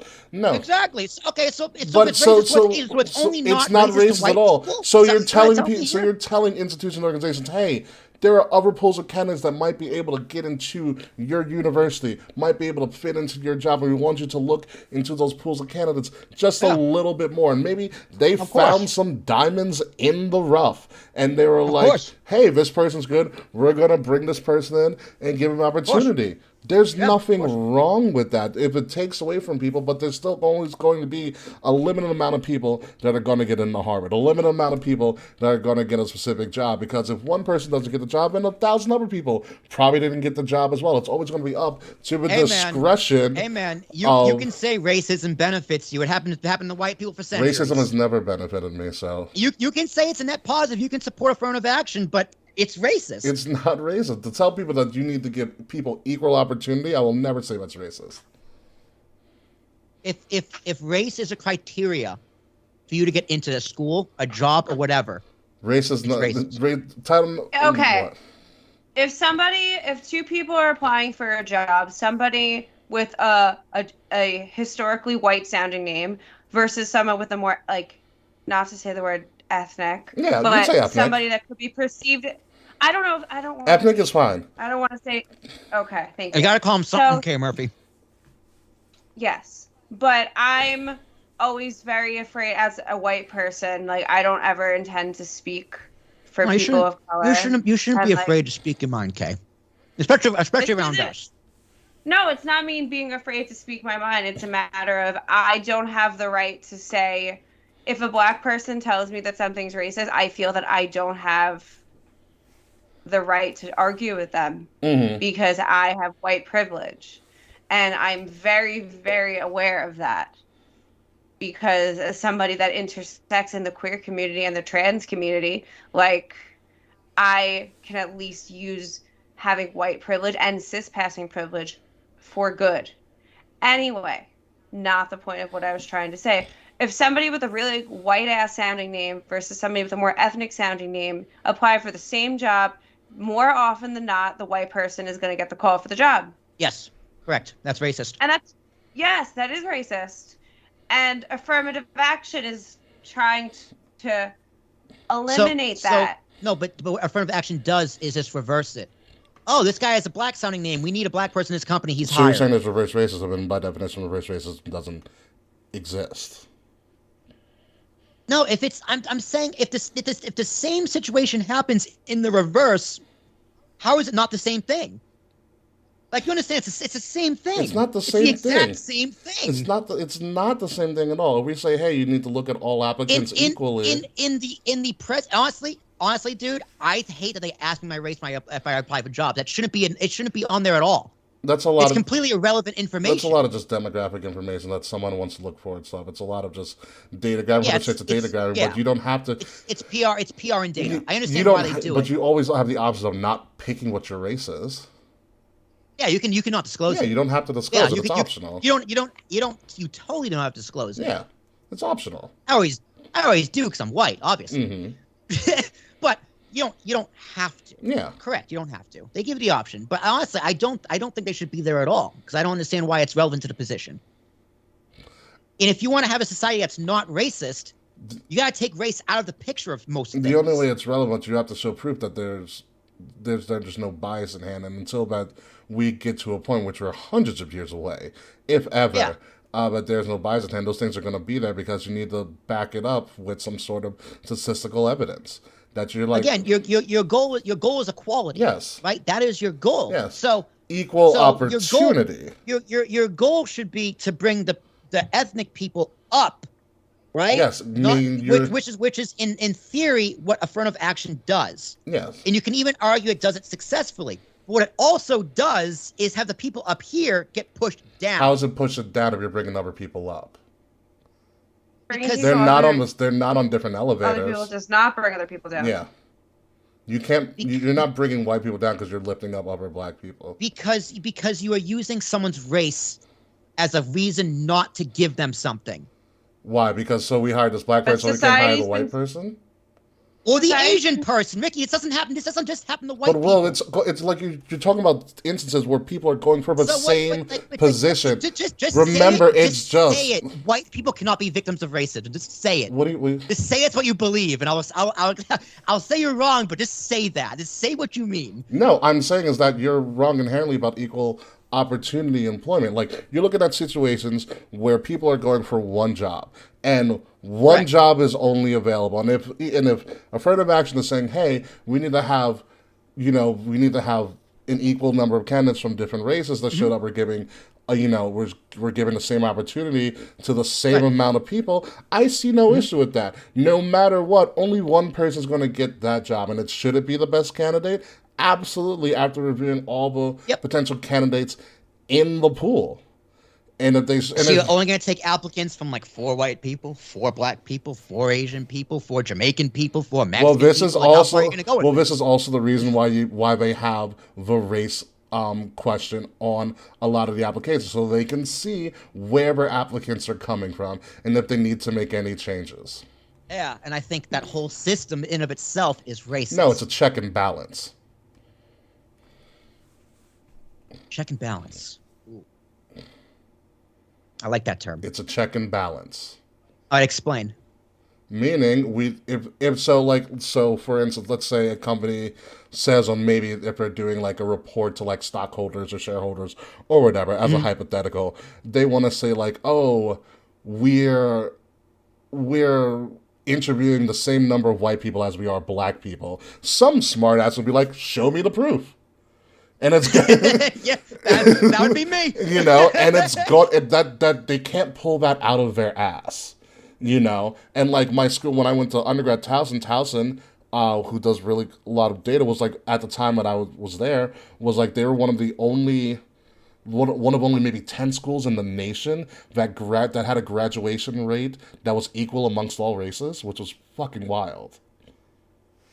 But again, those numbers don't come from like out of people's ass. Like, you got to collect it somewhere. Right. I understand why they collect the data. Yeah. That's a check. It's a check and a balance. Like, it's data you have to collect, but if you want to have a non-racist society, you got to make race irrelevant, or at least not important. And having that question on there in affirmative action inherently makes race very important. So in a way, it's a step away from your goal, even though the sentiment is in the right place. The heart is in the right place. It's a step towards the goal. It's because you gotta show proof. Because if we believed everything that anybody said, we'd all be thinking the world is flat. Yeah, that's true. Okay, right. You gotta have. Some people still think it's flat. I was saying some people do believe that. Yeah, I know, and science help us all. But that's why science is there. Science is knowledge. Scientia. It's a Latin term. And the only way we guess, you gotta show your proof, and yeah, that's why those questions are there, because people can say everything, but then there's going to be a fact checker, somebody will be like, actually, that's incorrect. In Q3, they were obviously looking at white people a lot more, 73%, Jim. That'll be on like. It's a great white voice. Great white voice. And we've just got to do better. We got to do better as a society. That's what's going to happen on CNN one day. Some people could find that racist. Some people would find that. That was my first attempt at a voice like that. Actually, that was your first attempt at it. At that style, that nasally style. Yeah, my. Well, as a white person, I give it a thumbs up. Thank you. You should. My critique as a white person, you should have said either "Let's rock and roll," or that you are living the dream. Well, that'll make me sound like fucking Optimus Prime. Like, let's rock and roll. No, dude, so next week we gotta start the stream. We gotta get all our viewers go, wow, good thing we got here when we did. You want to start a fake fight again? We do. I can be a part of the work this time. No. All right, before we get to Marvel trivia, Ricky, I want you to give me an example of a white person being a victim of racism. A white person being a victim of racism? It can be minor, it can be huge. Just give me an example. But if I said, how can I have a white person being a victim of racism? They can't be. Why would I do that? Because aren't you just now arguing my point for me? I'm so confused. Yeah, I'm very confused by this. Because I started this premise about black people can't be racist. So you don't think that white people can be a victim of racism? If they're superior and it is constructed for their benefit, then no, they cannot be. So no. Yeah. So what are you getting at? Is what my question is. You don't think that's just like ridiculous? No, it's not. That white people are just impervious to being a victim of racism. Since they created it, but yes. So if someone came into my house, like, murdered my wife and kids, hung our body parts like in a town square, and wrote "fuck you, Whitey" in Sharpie all over my walls, you'd be like, it's not racist. By definition, no, it's not. Are you fucking kidding me? How? How is that not racist? He had a manifesto, a fucking Columbine-style manifesto. I hate white people. White people are the villain. Anything you want to say about fucking white people. And he published it on Tumblr. Oh, yeah, because that's going to get traction on Tumblr. Great. I'll put it anywhere. How is that not racist? Like, that's absurd to me. You don't think that's racist? He committed a crime against a white person because they are white. Mm-hmm. How is that not racist? That could be probably a hate crime, but not racist. It could be a hate crime, but it's not racist. If you take a white and put in any other race, ethnicity, anything, it's racist. Or a hate crime. Right? Actually. Could be just a hate. Right? It could be just a hate crime. Hate crimes don't have to be racist. It's fucking racist. That's the craziest. Ricky, you're a smart person, dude. I know. I have a master's degree to prove it. You're intelligent, college educated. I don't know if I think you have a master's. Yeah, I have 2 degrees. Yes, thank you very much. You have 2 degrees. You have 2 degrees, and you don't see how that's racist. You're a smart person, Ricky. Are you calling me dumb now? It's crazy to me. Yeah, but no, it can't. It doesn't. They don't get any benefit from it. They actually probably get a detriment to it because more than likely that person's shot and dead by the dominant white police, which, by the way, were created to curtail slaves and black people. Anyways, the reason that the police were created, so the police actually, the police also are inherently, the police also are inherently racist just by the definition of what they were doing when they were, first constructed. Oh, God. Okay. I'm done with this conversation. Wow. That's crazy. By definition, I'm telling you, by my reasons, by definition, by what we've talked about, yeah, no, they can't. It's a hate crime, maybe, but it's not racist. God, you're so wrong. They don't. You're so wrong. They get no benefit in society from killing a white person. And like I said, it becomes a detriment to them. They become public enemy number one. Oh my God! Stop it! Just stop it. It's true. Just stop it. Just stop it. True. That's absolutely ridiculous. It is not. That's completely Put ridiculous. it this way. Who killed JFK? A white person. Okay. But what was his name, right? They know his name, right? Oh, Lee Harvey Oswald. Yeah. Who killed Biggie and Tupac? Who killed MLK? Well, we don't know. Who killed Biggie and Tupac? Who killed MLK? We don't know. Who killed Biggie and Tupac? Who killed MLK? When a black person gets shot, they just cover it up under the rug. But when a white person gets shot, they will expose that person to the umpteenth degree. And that is racist. But do you understand my point by saying it does not benefit one thing being racist doesn't make a second thing not racist. I understand that point, but that's not the point I'm saying. I'm saying is that it does not benefit that person to kill a white person, and based on the definition of racism, as we talked about in the Oxford Dictionary, that second point about getting superiority over another race, and always have that concept of superiority over another race. Yeah, it's such a bad definition. Talk to Oxford then. I want to go right ahead. Mel Gibson was in a. That's a funny thing. Mel Gibson was in a movie about how they made the Oxford Dictionary. Was it really? I'm gonna write Mel Gibson. Yeah, it's called Professor and the Madman. Really good. Highly recommended. Dingo and the Baby. All right, we doing Marvel trivia? Yeah, hold on. All right, let's do this shit. I can't wait to lose. If I can pull it up, my laptop might be dying, so I might have to pull it. Actually, I'll pull it up on here.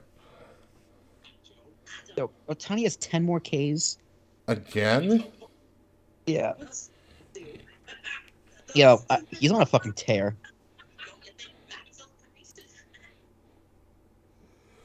Ooh, excuse me.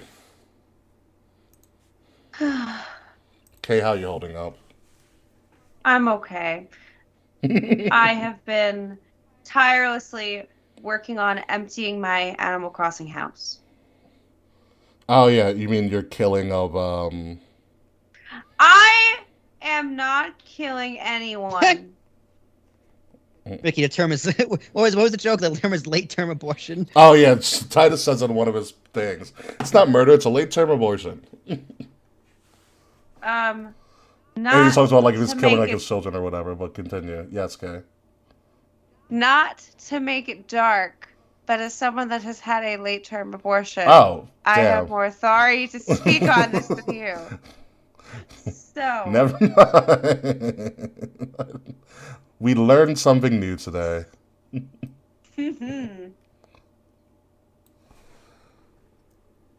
Okay. All right. Are we ready, kids? Hold on. Let me actually. Yeah, I'm pulling up my pulling up your score sheet. Yeah, pulling up my score sheet. Dude, I did the answers to last week's on my unknown unnamed nonsense questions list, and I opened it the other day. I was like, "The fuck? Oh yeah." I still have them there.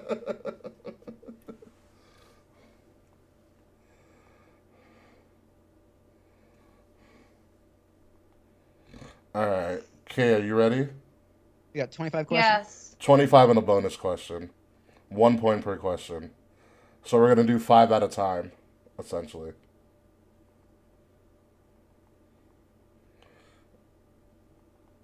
All right.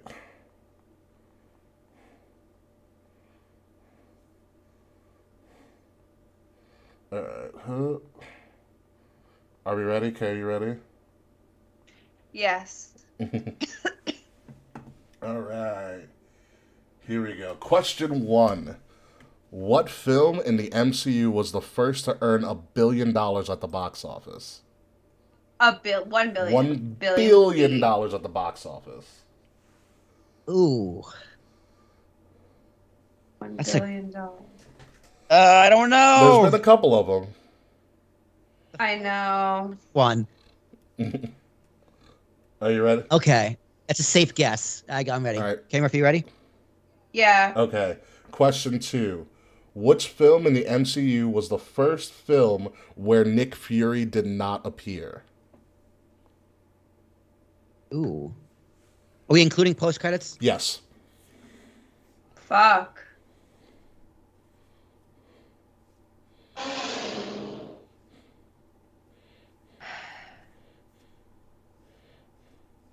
That's a good question. That's a great question. I'm like thinking really hard.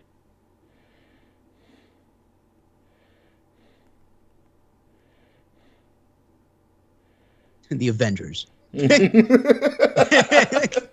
the movie he was in the whole time? Yep. The one where he died. He didn't die in the Avengers. Dude, I remember telling me he died. No, in Winter Soldier, he fakes his death. He fakes his death. All right, question 3. What is the name of a technology that powers Ant-Man's suit? What is the name of the technology that powers Ant-Man's suit? Yep, that powers Ant-Man's suit. How do you spell I don't midichlorians? Wrong universe. Shucks, too much Lego Star Wars. Oh, well, how do you spell midichlorians? I want to know. I could probably spell midichlorians. MIDICHLORIANS. Midichlorians. Yeah, there's a hyphen in between midi and chlorian, but you nailed it. Wow, not bad. All right. Question 4. I owned every novelization of the prequel Star Wars books as a child. You're gross. All right. I love that. I did a book report in 3rd grade about a novelization of the Phantom Menace told in Queen Amidala's perspective. Wow. Syosset's finest. Shout out to Lady Thor coming out this weekend.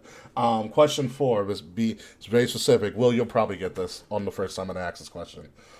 What is the first movie in the MCU to have its opening weekend domestic box office surpass the film's budget? So one more time? What is the first movie in the Marvel Cinematic Universe to have its opening weekend domestic box office surpass the film's budget? Ooh.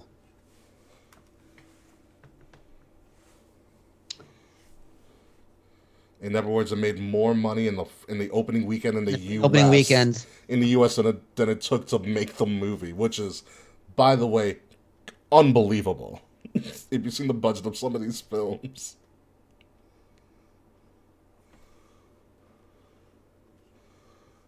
Okay, ready for question 5? Yeah. Kay, you're not going to get this because I know you haven't seen Spider-Man No Way Home. Yeah. Okay, question 5. Who is a very good lawyer but helps Peter Parker in the movie Spider-Man No Way Home? Fuck. Oh my god. His real name or his like superhero name? Either or. That doesn't help. I don't know why I asked.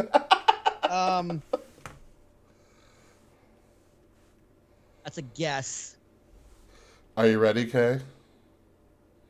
Yeah. Okay.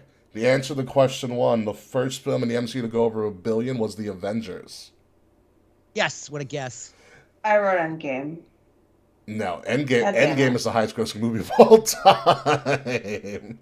Okay. Nick Fury did not appear in The Incredible Hulk. Oh, what a guess.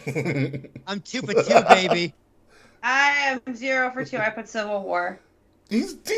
But he's not in there, but he does. Well, you said he faked his death in Civil War. No, he faked his death in Winter Soldier. Oh, sorry. Yeah. The technology that powers Ant-Man's suits are PIM particles. The Force. PIM particles. I put Skynet. It's fucked up. What was it? The first movie in the MCU where its opening weekend domestic box office surpassed the film's budget. Black Panther. I put Really? Iron Man 3. I put Captain America, the first one. No, Black Panther. And Really? yeah, Kay, this is going to be a somewhat spoiler for you. The very This is good Black lawyer Panther. that shows up in Spider-Man No Way Home is Matt Murdock, a.k.a. Daredevil. Oh, what a guess! I stuck between that and like Deathstroke for whatever reason. Okay, I put Bob Blah Blah. Blah blah blah. and here's the thing about it, that reveal ruins nothing about how great that movie is. Good to know. Yeah, Yeah, he's only in it for like 30 seconds. but it's fucking phenomenal. Oh man. Is it TV Daredevil? Yes, no, it is Charlie Cox playing Matt Murdock as Daredevil in the MCU. I love him. So, okay, what the thing is, the first thing you see he strikes his staff down, like his blind staff that helps him walk. As he like goes to sit him, and you see his face with the red glasses and everything. Wow. And again, that doesn't reveal anything about the movie. And the movie's so good, Will saw it. Yeah. I've been to the theater a lot this year. I had someone to go with now. That's true. What? I love going to movie theaters by girlfriend? myself. Yeah, I don't. I've done it twice. Oh, I've never been to by myself. Oh, it's great. Okay, Will, this is a deep cut. I don't expect either of you to get this, but Will might get this because you're just a movie buff. Question 6. What controversial MCU director filmed a black and white adaptation of Shakespeare's Much Ado About Nothing in 2012? How's it an MCU question? Because he directed an MCU film. He directed a couple of them, actually. And he wasn't canceled in MCU, or was canceled for something else? No, he's not. He just did a black and white. Controversial. Mm-hmm. So what was the controversy with something he did for that movie or MCU movie? I think it was for something else. Okay. What the fuck is this guy's name? Hang on. I I can name. Oh my god! I think I know. Fuck. It'll come to me. Next question. Okay. Question 7. Who is the voice of Groot in Guardians of the Galaxy? Well, that's easy. Oh, I know. You that can't- one. He's the reason why gas is so high. All those damn movies. Oh, man. Question 8. You should get this one, okay? Question 8. Actor Neil Roberts first played Alexander Pierce in a TV film. The role was later played by what Hollywood titan in The Winter Soldier? So, Wait, what was the question? pretty much the question is, who played Alexander Pierce in The Winter Soldier? Someone who replaced Tim Meadows with what's his face? Was it the other one? The other guy with Tim Meadows? No, Tim Meadows? What are you talking about? Not Tim Meadows. Did you really say Don Cheadle was Tim Meadows? Yes, I did. Yes, I did. I regret to inform you that's exactly what I did. You're talking about. You know what? I apologize. You're talking about they replaced Terrence Howard with Don Cheadle. Yes, that's what they did. No, but just He kind of looks like Tim Meadows. Yeah, give me that.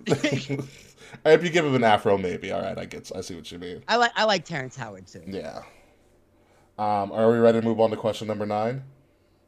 Yes, please. All right, question 9. In what fictional town was Wanda's hex located? Stop it. No.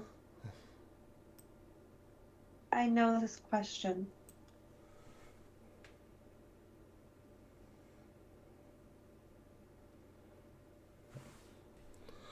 Ready, Kay? Oh, Judge hit a grand salami. Damn. Yes. Give that man this is just Judge's tour to $300 million contract. It's what it is. All right. Question 10 is a lyric question. So you're gonna name this song was featured in Guardians of the Galaxy, and I want you to figure out what the name of the song is based on the lyric that I'm about to read to you. So the lyric says, "You can always count on me, darling. From that day on, I made a vow. I'll be there when you want me, some way, somehow." And what's the question? Name the song based on the lyrics. Oh, fuck me, dude. I'm not good at that. I can't do it. I can't name songs. Dude, I can sing along to like a song and not know Not know what it is. the name. Okay, are you ready? Can you read me the lyric again? The lyric is, "You can always count on me, darling. From that day on, I made a vow. I'll be there when you want me. I'll be there when you want me, some way, somehow."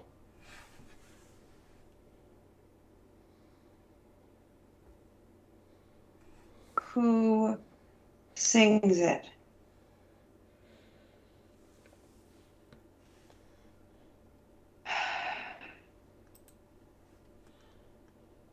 Okay, you can keep going. Okay. I'm gonna guess the artist, but I think I got the artist wrong. Well, all right, so we're at the end of the second round. So, answer the question 6. The controversial director was Joss Whedon. Yeah! Oh, damn it. I put James Gunn. It's for his alleged acts while doing Buffy the Vampire Slayer. Okay. The voice of Groot is Vin Diesel, aka the guy who keeps on making Fast and Furious movies. Family. That was one of the best memes last year. The family meme. You can always count on meme culture to cheer you up. Oh man, what's up, Taekwon Mills, whoever you are? The guy who played Alexander Pierce was Robert Redford. I got that. Dude, he was in trivia like 3 weeks ago. That's cheating. He wasn't. That's why I remembered it. Yes, he was, because I got the Robert Redford question right. It wasn't boy band. Maybe I forget it was. It was general knowledge trivia is what I did for when Robert Redford showed up. The Hex Town that Wanda created is Westview, New Jersey. Yes. No, it was Bartville. The song says, "You can always count on me, darling. From that day on, I made a vow. I'll be there when you want me, some way, somehow. 'Cause baby, there ain't no mountain high enough," by Marvin Gaye and Taryn Terrell. No. If you sang it, I would have got it. I was not going to sing it. Ricky, sing to me. My octaves are not. Sing to me, Paolo. My octaves are not in line for that right now. Sing to me, step bro.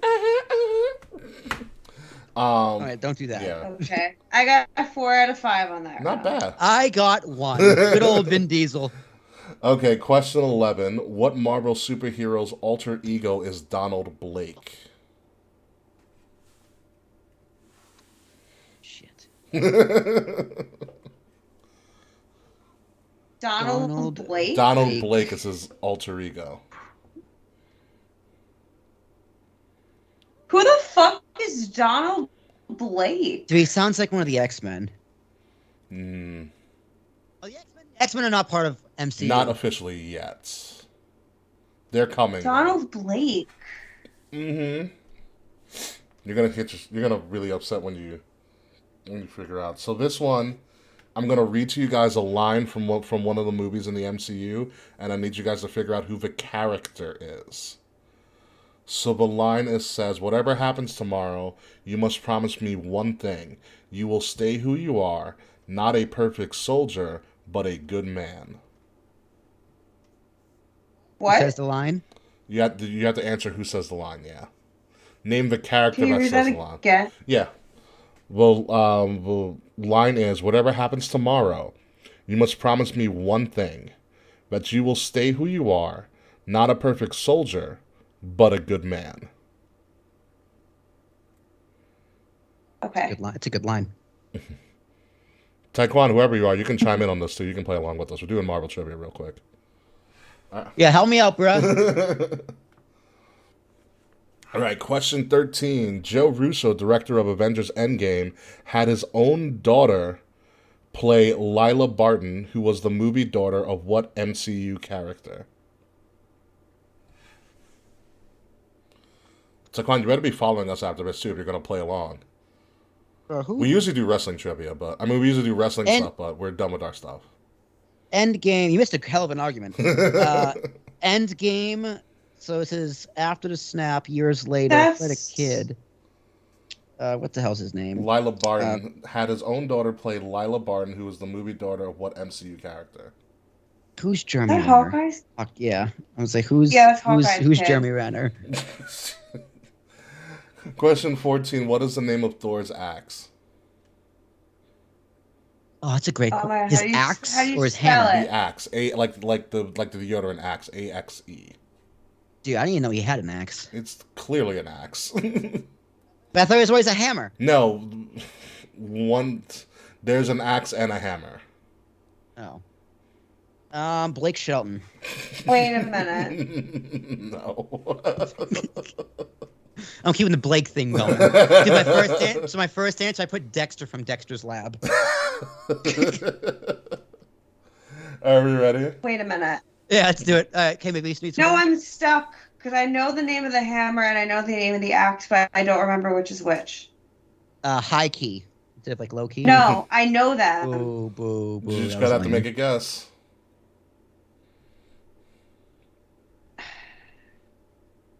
Okay, All right, ready? sure. Question 15. What type of doctor is Stephen Strange? I mean, is a dentist really a doctor? If only he was a dentist. He's clearly not a dentist. He's total gynecologist. That guy slays puss. Honestly, yeah. I totally spelled gynecologist wrong too. I was close. I put an E-A instead of an E. Are you guys ready? Mm-hmm. All right, here are your third round answers. By the way, Taekwon pretty much owned all of you guys. Donald Blake is Thor. I got that. Oh fuck! When he goes 'Cause I don't- when he goes to get his hammer in the first movie, he says, "Hi, my name is Donald Blake." He wears that shirt. I got that just because I realized I didn't know what Thor's name was. The speaker who says the line, "No matter what happens tomorrow, I want you to say the good man that you are, not the perfect soldier," is Dr. Erskine, the German doctor that experiments on Captain America. Oh, I wrote put Bucky. I put Black Widow. No, no, Thought Black Widow was talking to Hawkeye. no, nope. Hawkeye was never a soldier. I thought Bucky was talking to Captain America. No, not at all. Lila Barton's father is Hawkeye, aka Clint Barton. Yep. Woo! AKA Jeremy aka Renner. Jeremy Renner. Thor's axe's name is Lake Shelton. Stormbreaker. Fuck. Oh, thank God. I got Stormbreaker. Because Mjolnir is the I hammer, remember Stormbreaker Mjolnir. is the axe. Yeah. That's why I couldn't remember. But I knew them both. Doctor Strange is a doctor of neurosurgery. Neurosurgeon. Yep.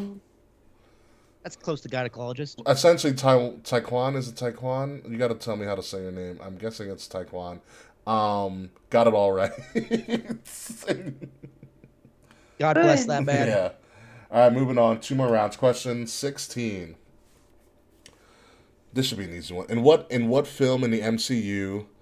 Thank you, Taekwon. In what MCU film did Stan Lee make his final cameo appearance before passing away? I know this. Me too. It's Spider-Man.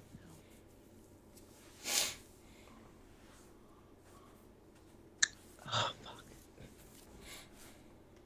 fuck. This is a guess. Hold on, guys. My battery's on. I'm about to plug in my thing, but just keep guessing right now. But Taekwon, while I go plug in my battery to where I held my trivia right I think now, it was this one. tell us about yourself. Where are you from? How did you find us out? Maybe we'll have you as a guest on the show when we actually talk about wrestling. But, chat it up a bit. Wrestling. Wait, what about wrestling? God, K We have Murphy. to talk. What, What are you doing? what's his final one, K Murphy? I think it's Endgame. You think it's Endgame? I do. I remember Stan Lee died on my friend's birthday. But I'm trying to remember what year, and I He feel was like it was when 98 Endgame came years out. old. Jesus Christ. God. It might be Endgame. Alright. I guessed. All right, we ready? Did you steal my guess? No. Ah. Oh, okay.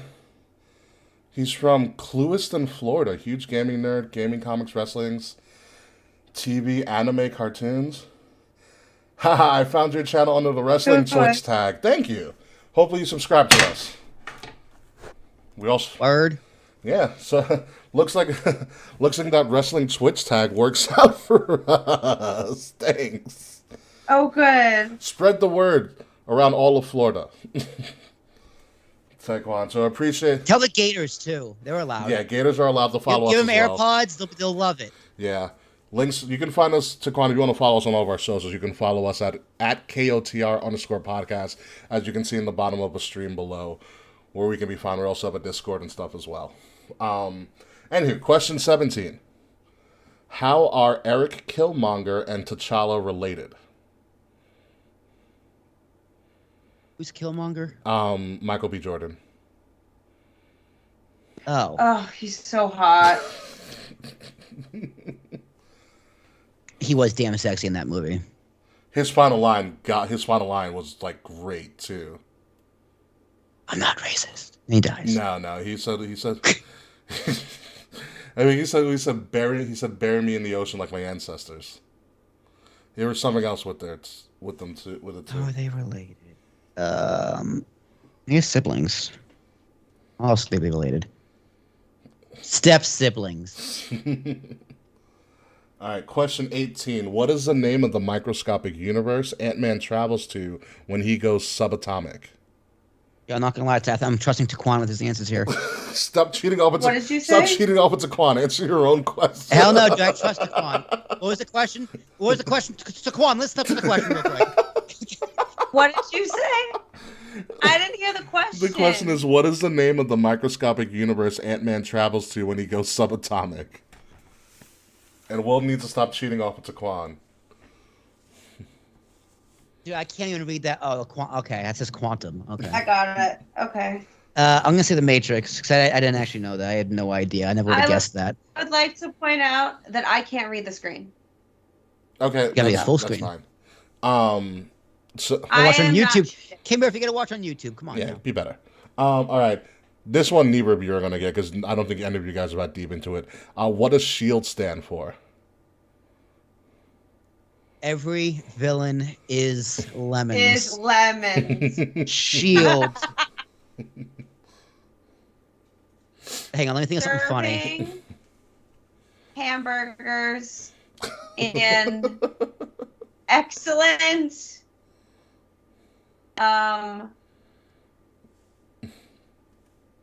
lemony dinner. I need funny words that start with I. Inconspicuous? I can do that. 6 hungry, inconspicuous elephants. Yo, I'm starving. Lugging? No, I need living with. I'll put living with. With's one of those words. No, you can do There we you can do go. living dangerously. I was gonna do 6 hungry, inconspicuous elephants living with dementia. I was gonna say living dangerously. I kind of like living with dementia. That's pretty fun. Okay, question 20. What is Stan Lee's role in Ant-Man? He's a janitor. Kay, did you get that one? I didn't see Ant-Man. Yo, How did you goddamn, not these see guys- Ant-Man? Damn, it was pretty good. Strategic Homeland Intervention Enforcement and Logistics Division. Goddamn, fucking nerd. It is different in the comics. Oh, it's different in the comics. That's a cool Easter So egg. what they wanted, the MCU wants to be a little bit different from the comics, so they use the comics as inspiration. But every That's fine with me. story in the MCU is completely different. Like, for instance, in Endgame, it's not Iron Man that beats Thanos in the comics. It's this guy named Adam Warlock. Yeah, dude. I bet they took the comics. Go, dude. Some of this we just can't do. Also, that as well. This is too ridiculous. The storyline is ridiculous, and like we don't have the budget for like CGI elephants with dementia. there is some very obscure Marvel comics out there too. It's kind of crazy. It's like Hulk goes and lives with the natives. All right, so anywho, Stan Lee's final cameo. We're going to do the answers around for. Stan Lee's final cameo was in Avengers Endgame. I got that. Thank you, Taquan. T'Challa and Killmonger are cousins because. I got Thank that. you again. Once again, I got my answer by myself. The universe that Ant-Man goes to when he goes subatomic is the quantum realm. Quantum realm. It's Yay! the Matrix. It's the Matrix. Again, SHIELD stands for Strategic Homeland Intervention Enforcement and Logistics Division. I did not get that one. And this is one Taquan forgot about. Stanley's cameo in Ant-Man, the Ant-Man 1, is he's a bartender. Ah, that's close. Janitor. Janitor's pretty close. I didn't answer that one either. Okay, final round. Ready? Question 21. Who is Bruce Banner's love interest in The Incredible Hulk? Liv Tyler. What's her character's name? Liv Tyler. No, it's not her character's name. I don't know. My date with the general's daughter. Which is a shame. That guy died recently, actually. Yeah, he did. Thunderbolt Ross. All right. That movie really wasn't good. The first Hulk movie. It sticks out, but it's still in continuity. I loved the 2003 Hulk movie, and I'm the only person that loved it. There's a different movie. There's a But the yes, 2003 that movie, Hulk I do movie like was that bad. movie. Eric Bana, baby. Question. Dude, they just miscast Hulk like 3 times. I think what's his face is a good Bruce Banner. Mark Ruffalo. Mark Ruffalo is a good Bruce Banner. Oh yeah, I mean the Duba Hulk you just do CGI the mess out of it and it works. So Yeah. He's a good Hulk. He's a good Hulk. But the other two. There's a story that Mark Ruffalo said on one of his late night appearances about his son. It's really hysterical, and so he talks about how when he has like a young like kid in like pre-K or some shit, and they had like a parents thing or whatever, and one of the kids was like, what do you do? And he's like, oh, I'm an actor. And his son bursts out, no, he's the Hulk. He's the Hulk. He's the Hulk. And so that's one thing Mark Ruffalo does not want to know. And so is a bunch of kids know he's the Hulk and you can't leave. You can't punch him in the mouth. And so the parent of the kid was like, you're not gonna hold. It's like, and his kid's like, do it, Dad, do it.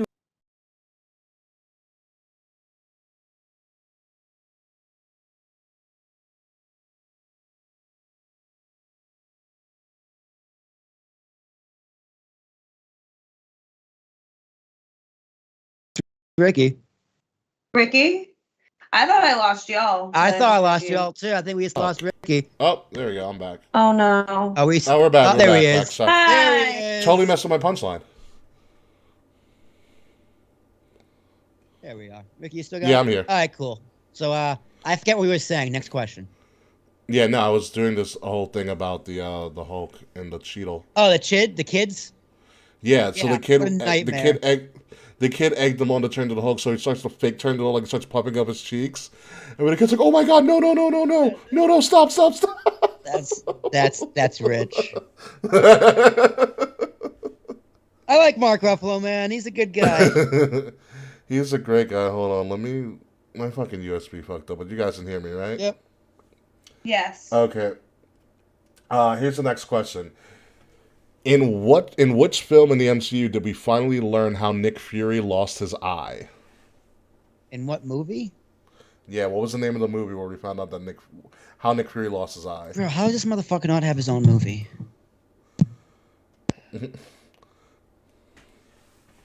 Oh, that's a great question. Wait, where about his eye? Mm-hmm. I don't know.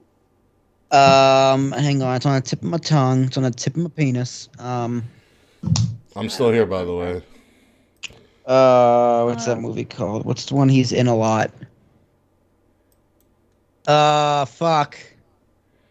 I can see it, but I can't remember it.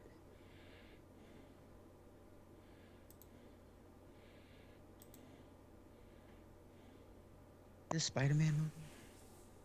Oh, look, I'll do Spider-Man. You could try. All right. The one in Europe. That's what I'm writing. The one in Europe. Spider-Man, the one in Europe.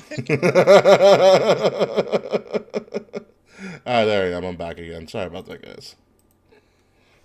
All right. Kay, are you still there? I'm still here. I Okay, am good. trying to coordinate my big move in Animal Crossing. You mean your murder of I'm Kay's not committing murdering genocide.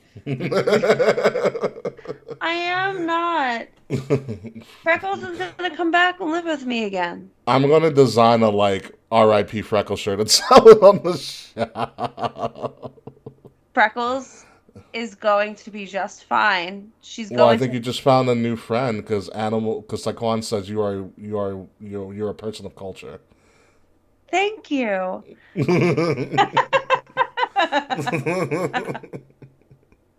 But All right, like, anywho, question 23. What is the name of the legislation that required the Avengers to be governed by law and the United Nations? Oh What? God, there's a joke here somewhere. yeah, I don't know. I got it. This was in Civil War. I know. I got it. Build back great again. You actually might have the foundation for a fucking phenomenal skit. Build back great again, Great everybody. again. We're both not gonna do what you want us to do. We're gonna build back great again. We're gonna give all the money to the airlines and watch them fucking blow all of it. You might have the makings of like the next South Park mega episode. Build back great Build again. back Oh my God, great again, wait. baby. The new one's coming out this week or next week. I'm not surprised. All right, are you ready to move on? Yeah, I am not right. answering these questions because I don't know any of them at all. What planet does Peter Quill retrieve the orb containing the Power Stone? So what's the name of the planet where Peter Quill retrieves the orb containing the Power Stone? Yo, I don't. I'm gonna make the case of Pluto actually being a planet here. All right. What was the reason for it not being a planet? It was like too small or some bullshit? Yeah, I think so.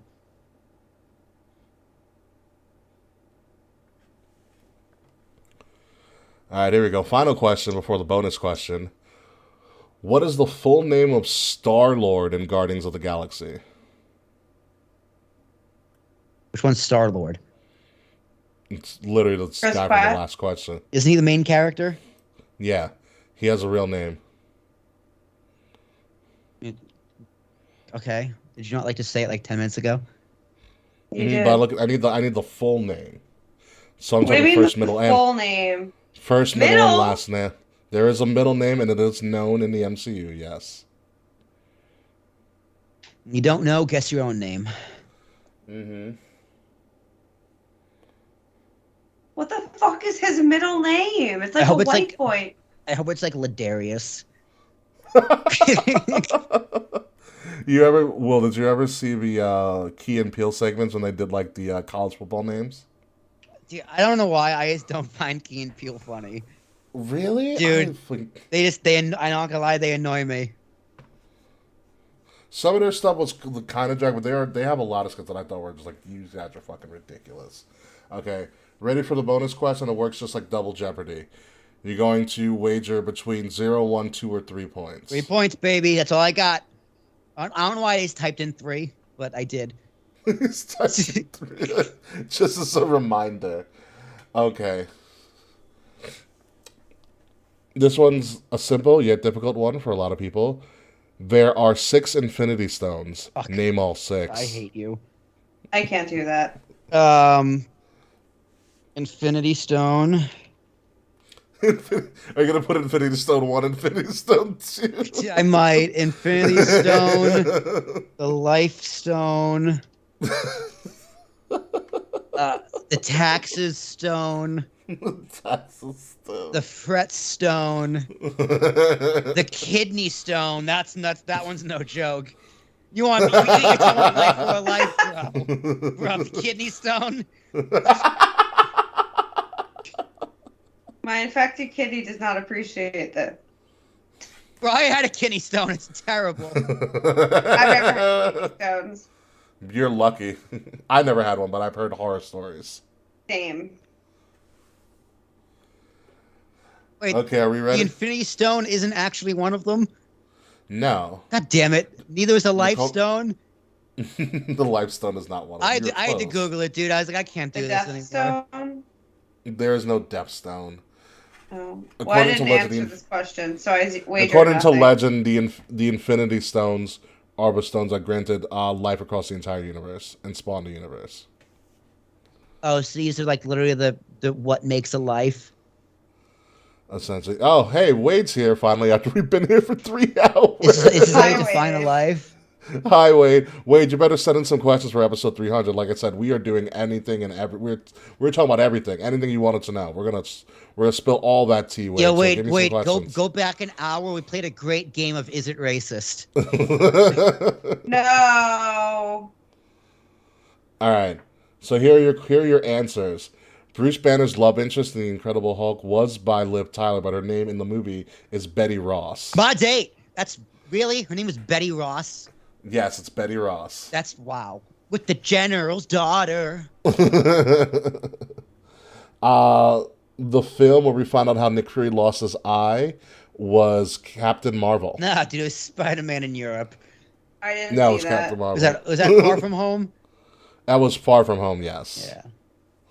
The legislation that the Avengers have to abide by is called the Sokovia Accords. Nah, Build Back Great Again.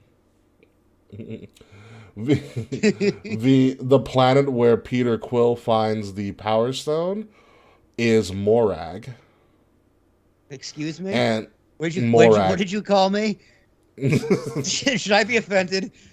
And Star-Lord's full name is Peter Jason Quill. Oh, that's such a standard one. I didn't have the middle name. I put William. All right, and all 6 Infinity Stones in no particular order are Space Stone, Mind, Reality, Time, Power, and Soul. It's the Soul Man. Boop-a-boop. So that was Marvel trivia. I can't do wrestling trivia until afterwards. I can't reveal it to anybody just yet. But I made the wrestling trivia as neutral as possible. What does that mean? Meaning I did it to make sure that like you have to be like an actual wrestling fan to know some stuff, because I added like some NJPW questions, I added some AEW questions. Yeah, put the questions in the Discord. Put the questions in the Discord. I mean, none of us are gonna be there. Let's answer them. I could be able to, yeah. I have to pull it up. I mean, what am I gonna do? Post it on like the RVC Facebook group? Hey, here's the questions for trivia. Got him. Yeah, Taekwondo, if you want to review the last hour of the stream whenever we're done, because we're about to be done soon, because I have to watch the last episode of Miss Marvel, let us know what you think. Let's see your input on our discussion. And also, like, share, subscribe, all our stuff. Taekwon, and you too, Eugene. We're going on episode 300 next week, Taekwon and Wade as well. Obviously, get your questions in. Use hashtag KOTR 300. We're spilling all the tea about everything involving our podcast history, and episodes, and all the controversies and stuff that you probably didn't even know about that led to us 3 here being. So, Taekwon, thank you for chiming in and staying with us this whole time as we BS'd our post-show. If you like this, you sure as hell will love our wrestling commentary as well. So once again, thank you guys. I'm going to get going. I know we got to get Kay. Kay's about to... Oh, sorry. Hicks hit the grand slam, not Judge. Oh, Hick? Well, good job for Hicks. He's got to do something. So... I saw Aaron and got excited. It's okay. It's 15-0. They're like, oh, we lost last night. Wait a minute. We're the Yankees. So yeah, we're gonna get out of here. Thank you, Taekwon. Thank you, Wade. Thank you, Fred. Thank you, Kavita. Everybody else that came and chimed in, except for that spammer. It was clearly a fucking spammer. Sex bots? Yeah, sex bots. Or was it the super racist ones again? No, not that one. This one was like, hey, I can get you guys some help with advertising and stuff. It was like the nice, polite ones. Dude, I get 4 of those a day on LinkedIn. And the Dirty Heels podcast that showed up and showed some love as well. So thank you guys as well. Sex. Oh wait, Judge also hit a grand slam. They both hit grand slams. Wow. That is amazing. What a night in Pittsburgh. It's the most sold runs that team's seen. Yeah, let's all get out of here. So yeah, we'll see you guys soon. Goodbye, Internet.